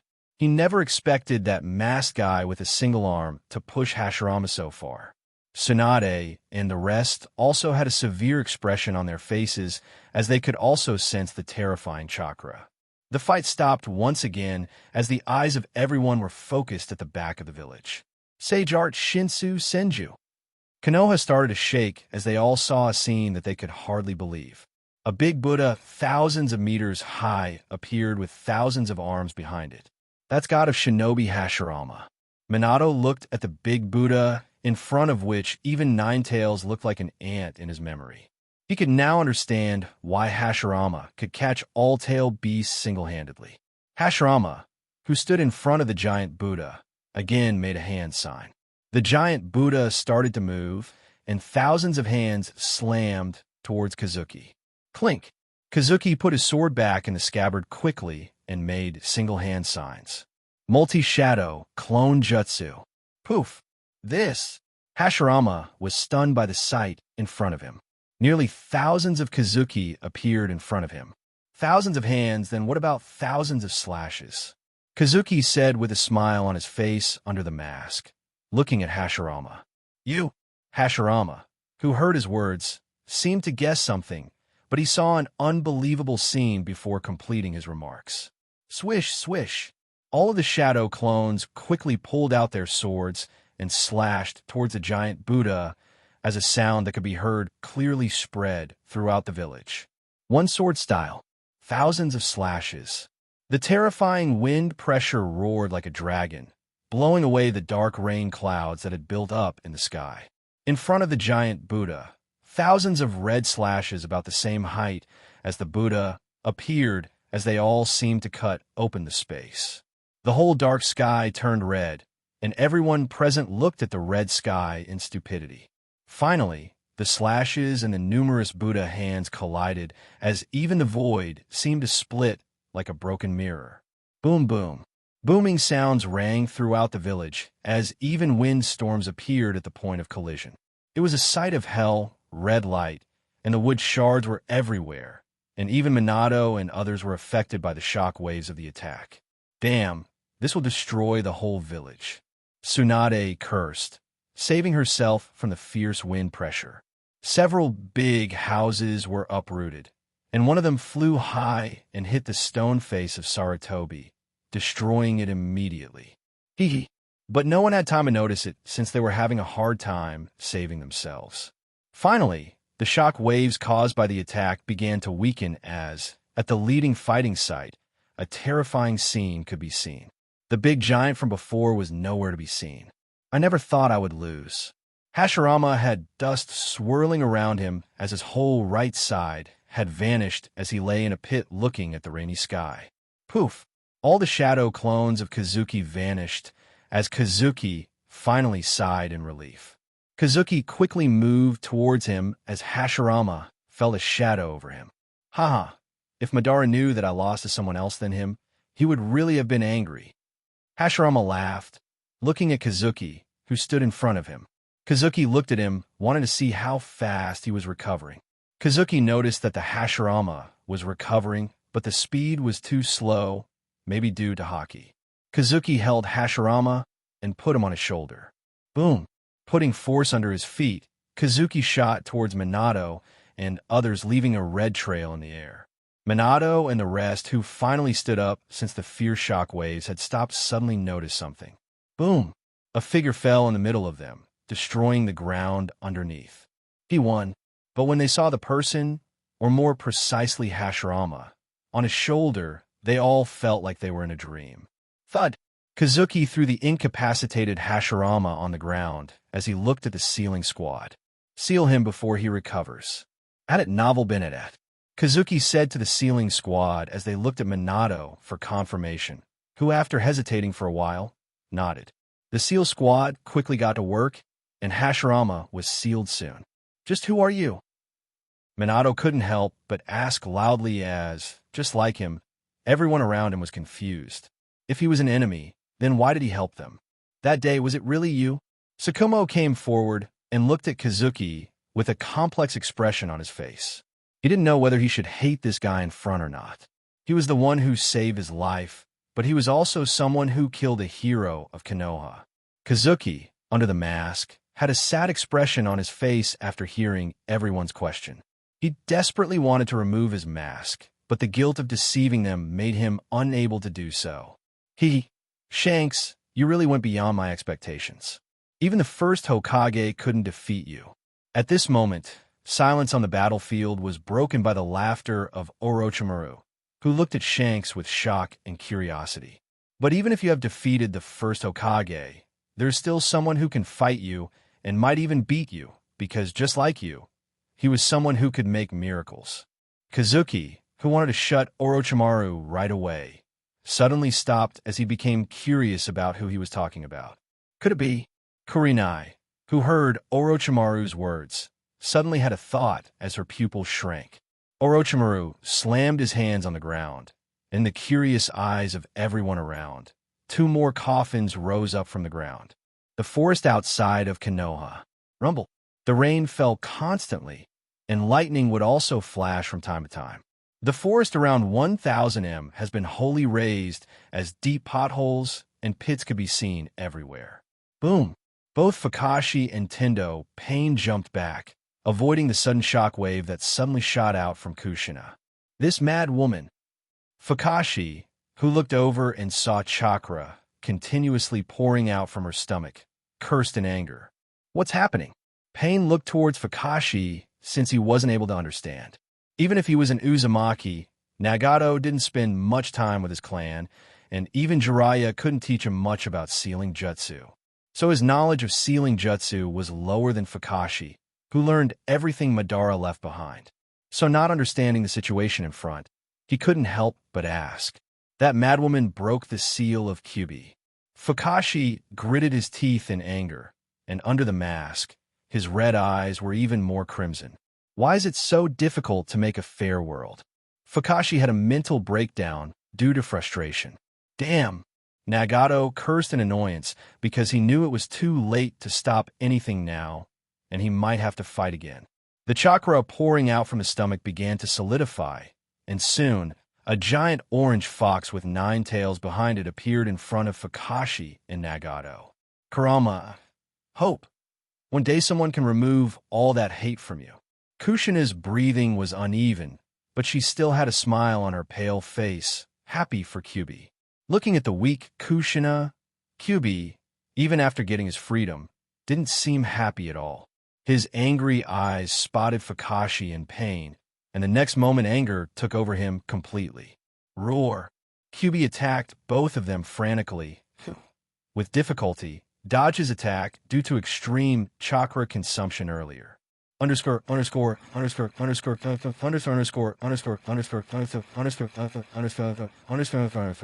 Land of Water. Hidden Mist Village. Katsu. Boom. The whole Mist Village was shaken by the explosion as numerous shinobi and white Zetsu died under the C3 of Deidara with no bones left. Haha, this is the real art.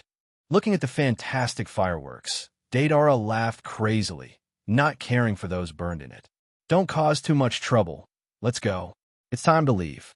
With the third Kazekage puppet around him and Juzo with an unconscious girl on his shoulder, Sasori arrived beside him. It seems you are done. Looking at the girl on the shoulder of Juzo, Deidara knew that they had succeeded.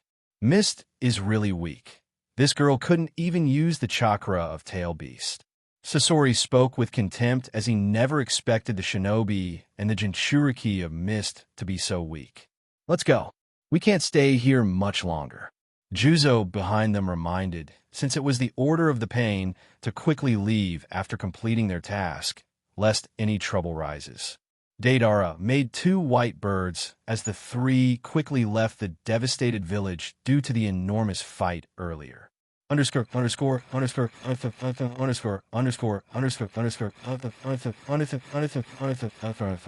Land of Lightning. Cloud Village. Haha, Lord Jashin, please accept this beautiful sacrifice. Haiden, who had already started his ceremony, stabbed himself with his scythe as Yujito, the Jinchuriki of 2 tails, coughed a mouthful of blood. Boom! Damn, this guy is strong. Dodging the tentacles of 8 tails, Kisame cursed in annoyance as he never expected the 8 tails Jinchuriki to be so strong. He thought with the help of Kakuzu, he would be able to deal with B, but Omoi, Karui, and a few other Jonin of Cloud were able to keep Kakuzu busy. B, don't let that guy get close. He can absorb our chakra. 8 tails reminded B in his consciousness, who immediately decided to use a tail beast bomb to incinerate Kisame. Boom! Kisame dodged the yellow beam with extreme difficulty, but he was still somewhat injured. We underestimated the cloud. Haiden has caught the 2 tails. Let's retreat. Kakuzu, escaping from the Jonin of Cloud, quickly arrived beside Kisame as he suggested he withdraw. Had it novel been at? Kisame looked around and saw that nearly all the white Zetsu were about to be wiped out. Cloud deserved to be the strongest village after Konoha, as even under a sudden attack, their shinobi could quickly control their situation. Retreat! Kisame shouted loudly as all the remaining white Zetsu attacked B and the rest of the Jonin, giving them time to retreat as the 3 of them quickly left the village with the passed-out Yugo. After dealing with the remaining white Zetsu, the higher-ups of Cloud sent a few Jonin shinobi to pursue Kakuzu and the others, but it was all in vain as they were gone completely. A messenger towards Konoha was also sent to inform Reikage about the situation. The rain falling from the dark clouds only increased the gloomy atmosphere of the village. Numerous corpses of white Zetsu, as well as some Konoha shinobi, were everywhere on the streets. Uprooted houses, destroyed shops everywhere. It was a scene of doom. Fire style. Fire dragon jutsu. Itachi brought his hand near his mouth as a fire dragon roared out of his mouth, burning the last batch of white zetsu. It's finally done. Shursui, beside Itachi, finally sighed in relief as even a single white zetsu wasn't left, and all were killed. Itachi looked at the corpses of his comrades on the streets, and his eyes showed a sad look. They all died while protecting the village. Be strong, Itachi. Perhaps sensing the thoughts of Itachi, Shursui encouraged him. I know, Shursui cough. Itachi shook his head, but suddenly Itachi coughed fiercely. Are you all right, Itachi? Seeing Itachi coughing, Shursui couldn't help but ask with worry. I'm fine. Itachi stood up, rubbing his chest as he looked behind Shursui. Big brother Shursui, let's go to my father. We need to save my mother.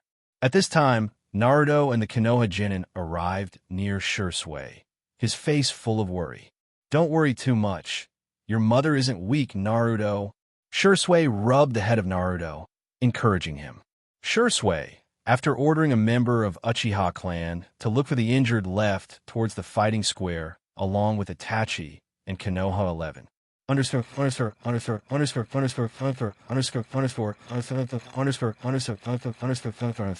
Reanimation jutsu.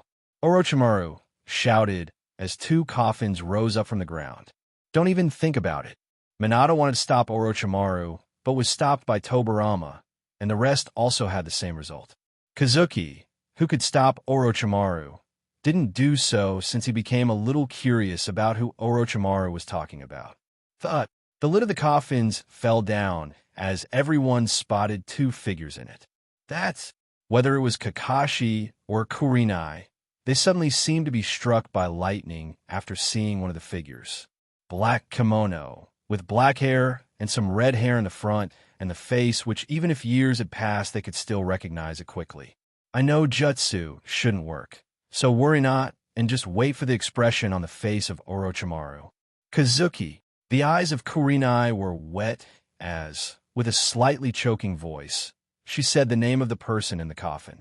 Kakashi also had a sad expression on his face as he didn't expect to see his best friend again and might even fight as enemies now. Kazuki, who looked at his past self, was stunned, and, after sensing the corpse, he chuckled as he knew Orochimaru was about to have heart failure. Whoosh! At this time, Shursui and Itachi and the Konoha 11 also arrived at the fighting square. Sensei, both Itachi and Shursui said subconsciously when they saw the figure in the coffin. The rest of Konoha 11 were surprised hearing them call Sensei and were curious about who they were talking about. Third Hokage and Sword Demon. The Kage from the other villages also recognized the two figures in the coffins. Hee, you remember them, don't you, Shanks? Orochimaru laughed, looking at Kazuki as he was curious about the expression of Shanks under the mask. The next moment, Orochimaru made a hand sign, and one of the figures in the coffin moved. Where am I? Didn't I die? Sarutobi walked out from the coffin as he looked around in confusion. You were reanimated, monkey. The second Hokage told Sarutobi about the situation. Sensei. Sarutobi was surprised seeing Tobirama, but after hearing the word reanimated, he understood that he was called back to the world of the living. Sarutobi looked around, and even if it was destroyed, he could still recognize that he was in Konoha. Minato, what's happening? Sarutobi spotted Minato and wanted to ask him about the situation. Don't you dare call my name.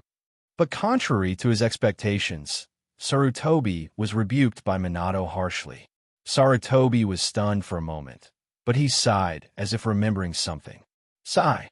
Adat novel Benedat. I see. It seems you learned what happened. A sad expression appeared on the face of Sarutobi. Sarutobi, who thought with him dying, he won't be judged anymore, never expected that even after death, he would have to face this trial session. Why did you do that? Wasn't he a hero of Konoha?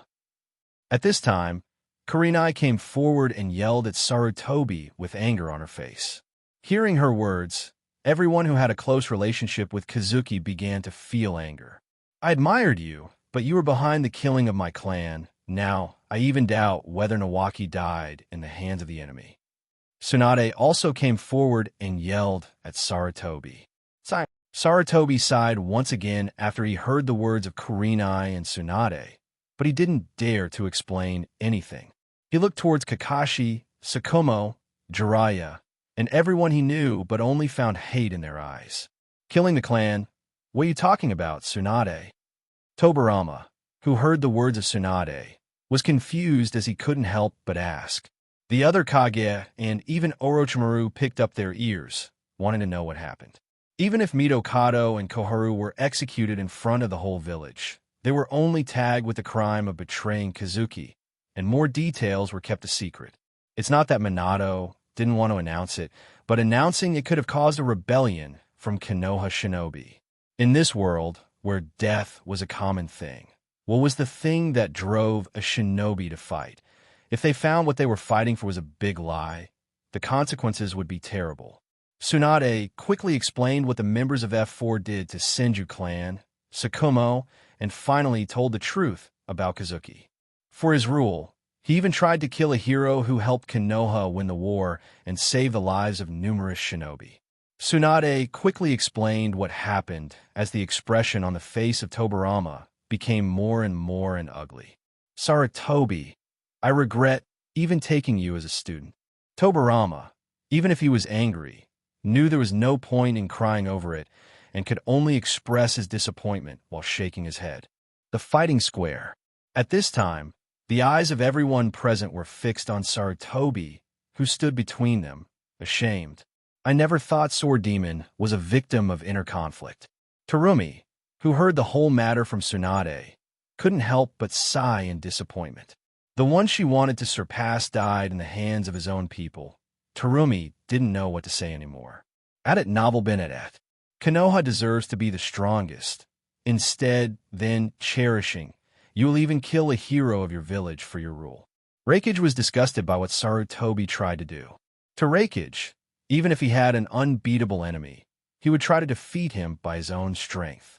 Inoki wasn't much surprised since he had long seen the true face of Sarutobi. Sarutobi can fool others, but someone like him who has lived so long was naturally able to see his hypocrite face. The anger of Tobarama only increased after hearing the taunting of the Kage, and the regret in his heart kept growing. He couldn't wait to create a time-traveling forbidden jutsu and kill all the members of F4 with his own hands. Maybe Kagami would have been a better choice. Tobarama finally sighed and regretted not choosing Kagami. Even if Kagami was an Uchiha, Tobarama could see that he really loved the village. Otherwise, he would have remained with the arrogant Uchiha. Tobarama once mentioned that he hated everyone dangerous to the village and wasn't solely focused on dealing with Uchiha. But his precious students couldn't understand him completely and thought that using the village as a shield, you could do whatever you wanted. Sensei, it seems the last thing you had, your dignity, you lost it also. Orochimaru laughed, licking his lips with his long tongue, but his eyes seemed to have some pity for Sarutobi.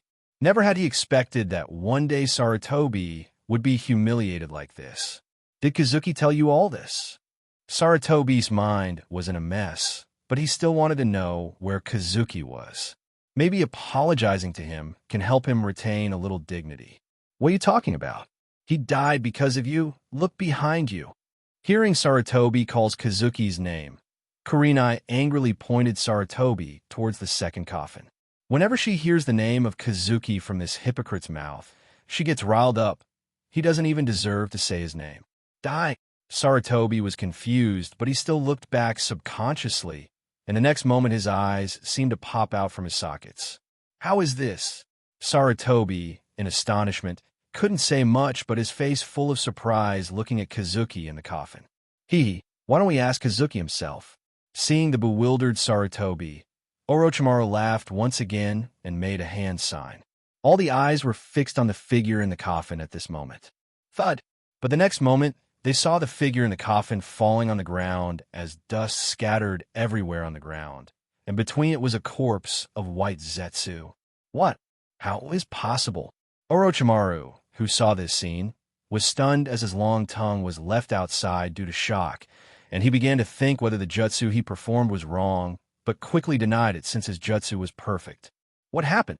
Whether it was Kurenai, Kakashi, Minato, or everyone else on the battlefield, they were all left confused. Maybe I know. Sarutobi, at this time, spoke as the eyes of everyone on the battlefield were focused on him immediately.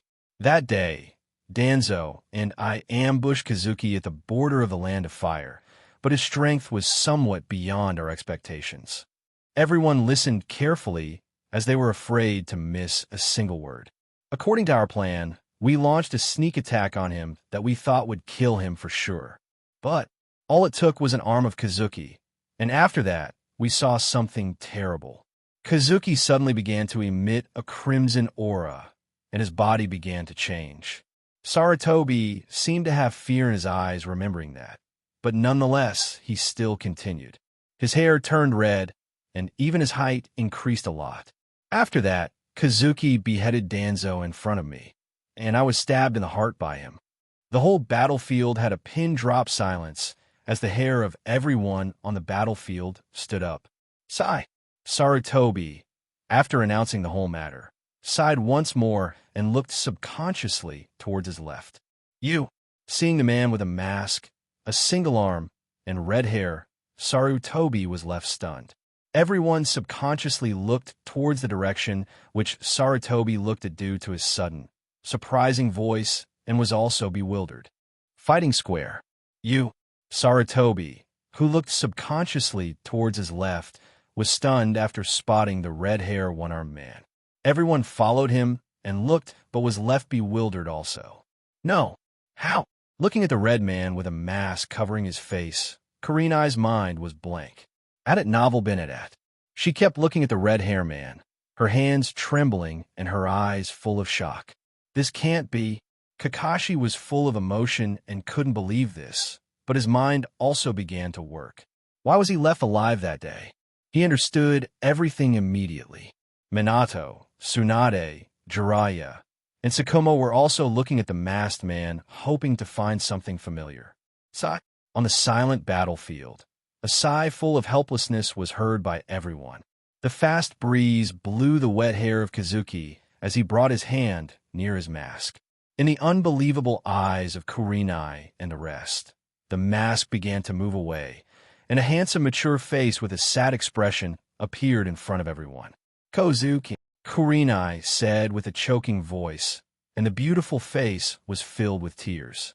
It really is you. Kakashi looked at the face that had matured a lot, but he could still recognize it clearly. Sensei, both Itachi and Shursui cried, their voice full of emotion. I still had to face it after all.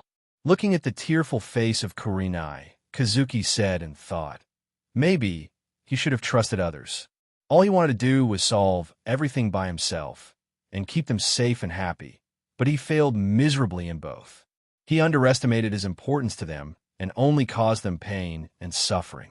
His heart seemed to rip apart from the guilt, and how much he blamed himself for making Kurenai desperate for revenge.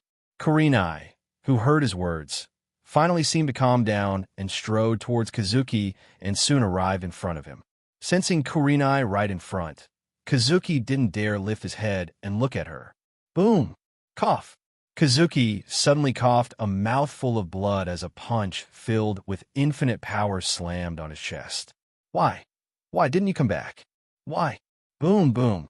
With tears falling continuously, Kurenai kept hitting Kazuki on his chest, who didn't seem to feel the pain. Blood was constantly leaking from Kazuki's mouth, but he still stood straight, letting her hit him. Finally, Kurenai brought her hand in front of her to deliver the strongest punch. But seeing the bloody Kazuki, no matter how much she tried to end the life of this heartless bastard, her hands trembled, and her heart seemed to be tearing apart. I regret loving you, but why? Just why can't I hate you? It would have been better if I had never met you that day, but now I can't stop this fast-beating heart. Kurenai thought while looking at Kazuki and brought her hands forward and began to wipe the blood from his mouth. Don't stop. I deserve far more than this. Weird. Kazuki's eyes looked straight at Kurenai, and these words were squeezed out from his blood-stained mouth. Kurenai, who absent-mindedly was wiping the blood from his mouth with her sleeve, hearing his words, trembled as her thinking finally began to work. He was betrayed by the village he fought for with his life on the line, but still didn't hate it, and even took the blame on himself and became a rogue for the sake of the village. The pain he had to bear was far greater than her. Think from a ninja world perspective to them, if they were in his place. Would they be able to refrain themselves from hating the village which betrayed them, e.g., Pakura? And even now, he is protecting the village which betrayed him. How could she still blame him when he did so much for them? The confusion in the heart of Kurenai seemed to disappear entirely, and she hugged him with such force as if she would never let go of him. Kazuki was shocked as he never expected her to hug him. You had to go through so much because of me. I don't deserve this. Kazuki tried to break free from her arms, but found her hands tightened. I'm so glad to see you alive. Kurenai whispered in his ears and kept hugging him tightly and seemed to have never heard what he just said. Sigh. Kazuki, who saw her with no intention of letting him go, let out a sigh, and he also became a little emotional. How much did she love him, when all he gave her was pain and suffering? Haha, I knew it. Someone special like you can never die so easily. At this moment, the silence on the battlefield was broken by the loud laughter of Orochimaru. Orochimaru seemed to be happy after seeing Kazuki alive. Give me a minute, let me finish this disgusting snake. Hearing his laughter, Kazuki said to Kunai, who a bit absent-minded, let go of him. I told you earlier, Orochimaru, you shouldn't have attacked this village, and now you'll pay for it. Kazuki said while looking towards Orochimaru, whose expression suddenly changed after hearing his words. He's still the same. A smile appeared under the mask of Kakashi, who knew Kazuki was still the same and never hated the village which betrayed him. Orochimaru waved his hand, and all the reanimated shinobi came in front of him, trying to protect him. Today, I'll let you see what despair is, Orochimaru. Kazuki said while looking at Orochimaru as the space around him suddenly fluctuated, and a red shade appeared around the eyes of Kazuki. Sage mode. Jiraiya recognized it, but immediately remembered that he once gave Kazuki a scroll of Mount Myaboku. This guy didn't use his full strength fighting Big Brother. Tobarama was a bit emotional as he never expected his big brother to lose to someone who didn't go all out. The expression on the face of Orochimaru became even more ugly. However, he still believed reanimated shinobi should provide him enough time to retreat. I still can't see the despair on your face, Orochimaru. Kazuki's toad-like red pupils looked at Orochimaru with interest. This still isn't his full strength. Minato and the rest were surprised by the words of Kazuki as they didn't expect him to still retain his strength. Orochimaru, have you ever seen a Shinigami? Kazuki said to Orochimaru, and the next moment, a terrifying pressure enveloped the whole village, and deathly feelings spread around. Fighting square. Zangetsu. The voice spread throughout the village as everyone looked in the voice direction. A dark red line suddenly shot towards the dark sky from the fighting square. As the red light came in contact with the dark clouds, they all dispersed immediately, and the hidden sun began to show itself. Everyone in the fighting square was speechless as their gaze was stuck on Kazuki with a dark crimson aura around him. What's with this terrifying feeling? Naruto and the rest of the genin fell on the ground, their body limp as they all seemed to lose the power to stand against this terrifying aura.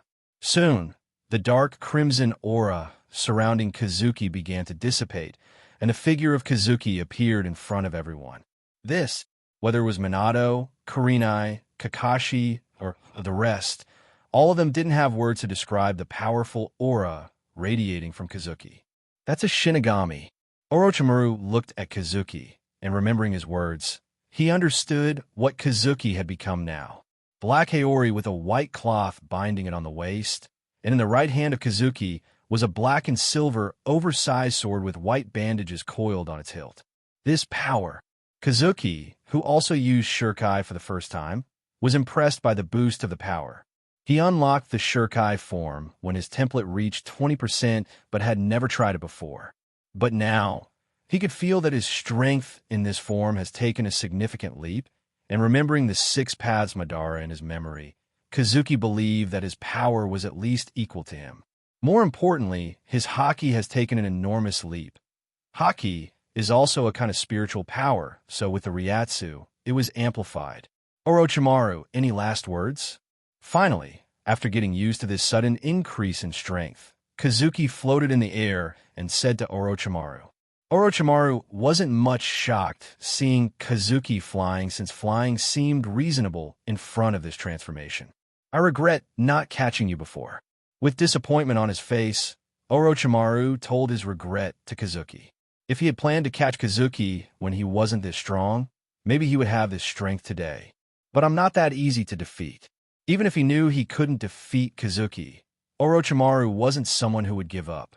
Orochimaru made a hand sign, and all the 5 reanimated shinobi rushed towards Kazuki.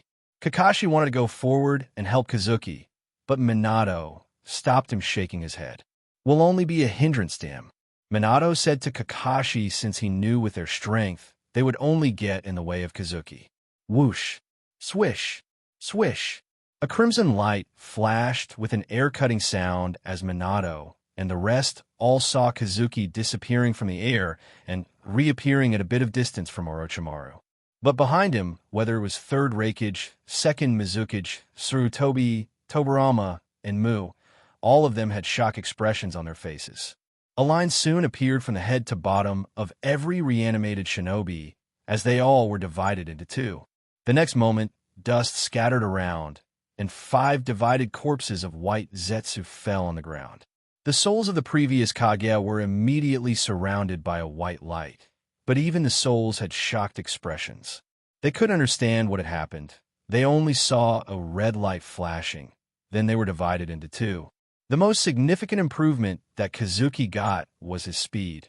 He believed no one in the ninja world could be faster than him. How is this possible? Everyone present came back to their senses and asked immediately. They were the previous Kage, not some genin, but all of them were taken down with a single strike. Totally unbelievable. You? Farewell. Looking at Kazuki in front, Orochimaru wanted to say something, but only a blade with a crimson aura around it was the last thing he saw. Boom!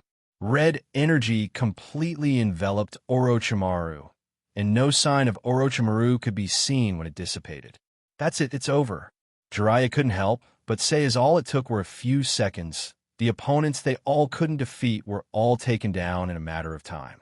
Kazuki sensed the aura of Orochimaru disappearing completely, finally, sighed in relief. But he knew that there was still a way to resurrect Orochimaru. The curse seal was the assurance of Orochimaru. Orochimaru is tough to kill. Kazuki sighed as killing Orochimaru was even more difficult than killing an Otsutsuki. They only have a single karma, but this bastard has numerous. Huh.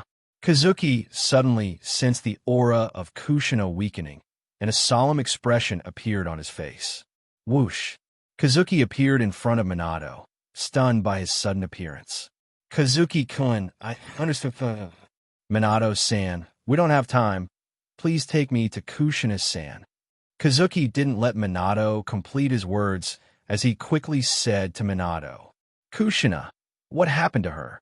Hearing about Kushina, Minato immediately asked back, and even Naruto came near them, worried for his mother. I'm afraid that Kyuubi has been unsealed, but I have a way to save her. Tsunade-san, please command the village while I'm gone. Minato was angry when he heard about the seal, but his eyes lit up with hope when he listened to his words. Father, I'll go also. No, it's dangerous. Naruto, stay here and help the injured. Naruto wanted to go along, but Minato denied it immediately as he didn't want to put Naruto in danger. Minato-san, let him come. We may need another Uzumaki. Had it novel been at it? Kazuki said to Minato, who immediately understood what he meant, and after struggling for a while, finally agreed to let him come. I'll be waiting for you.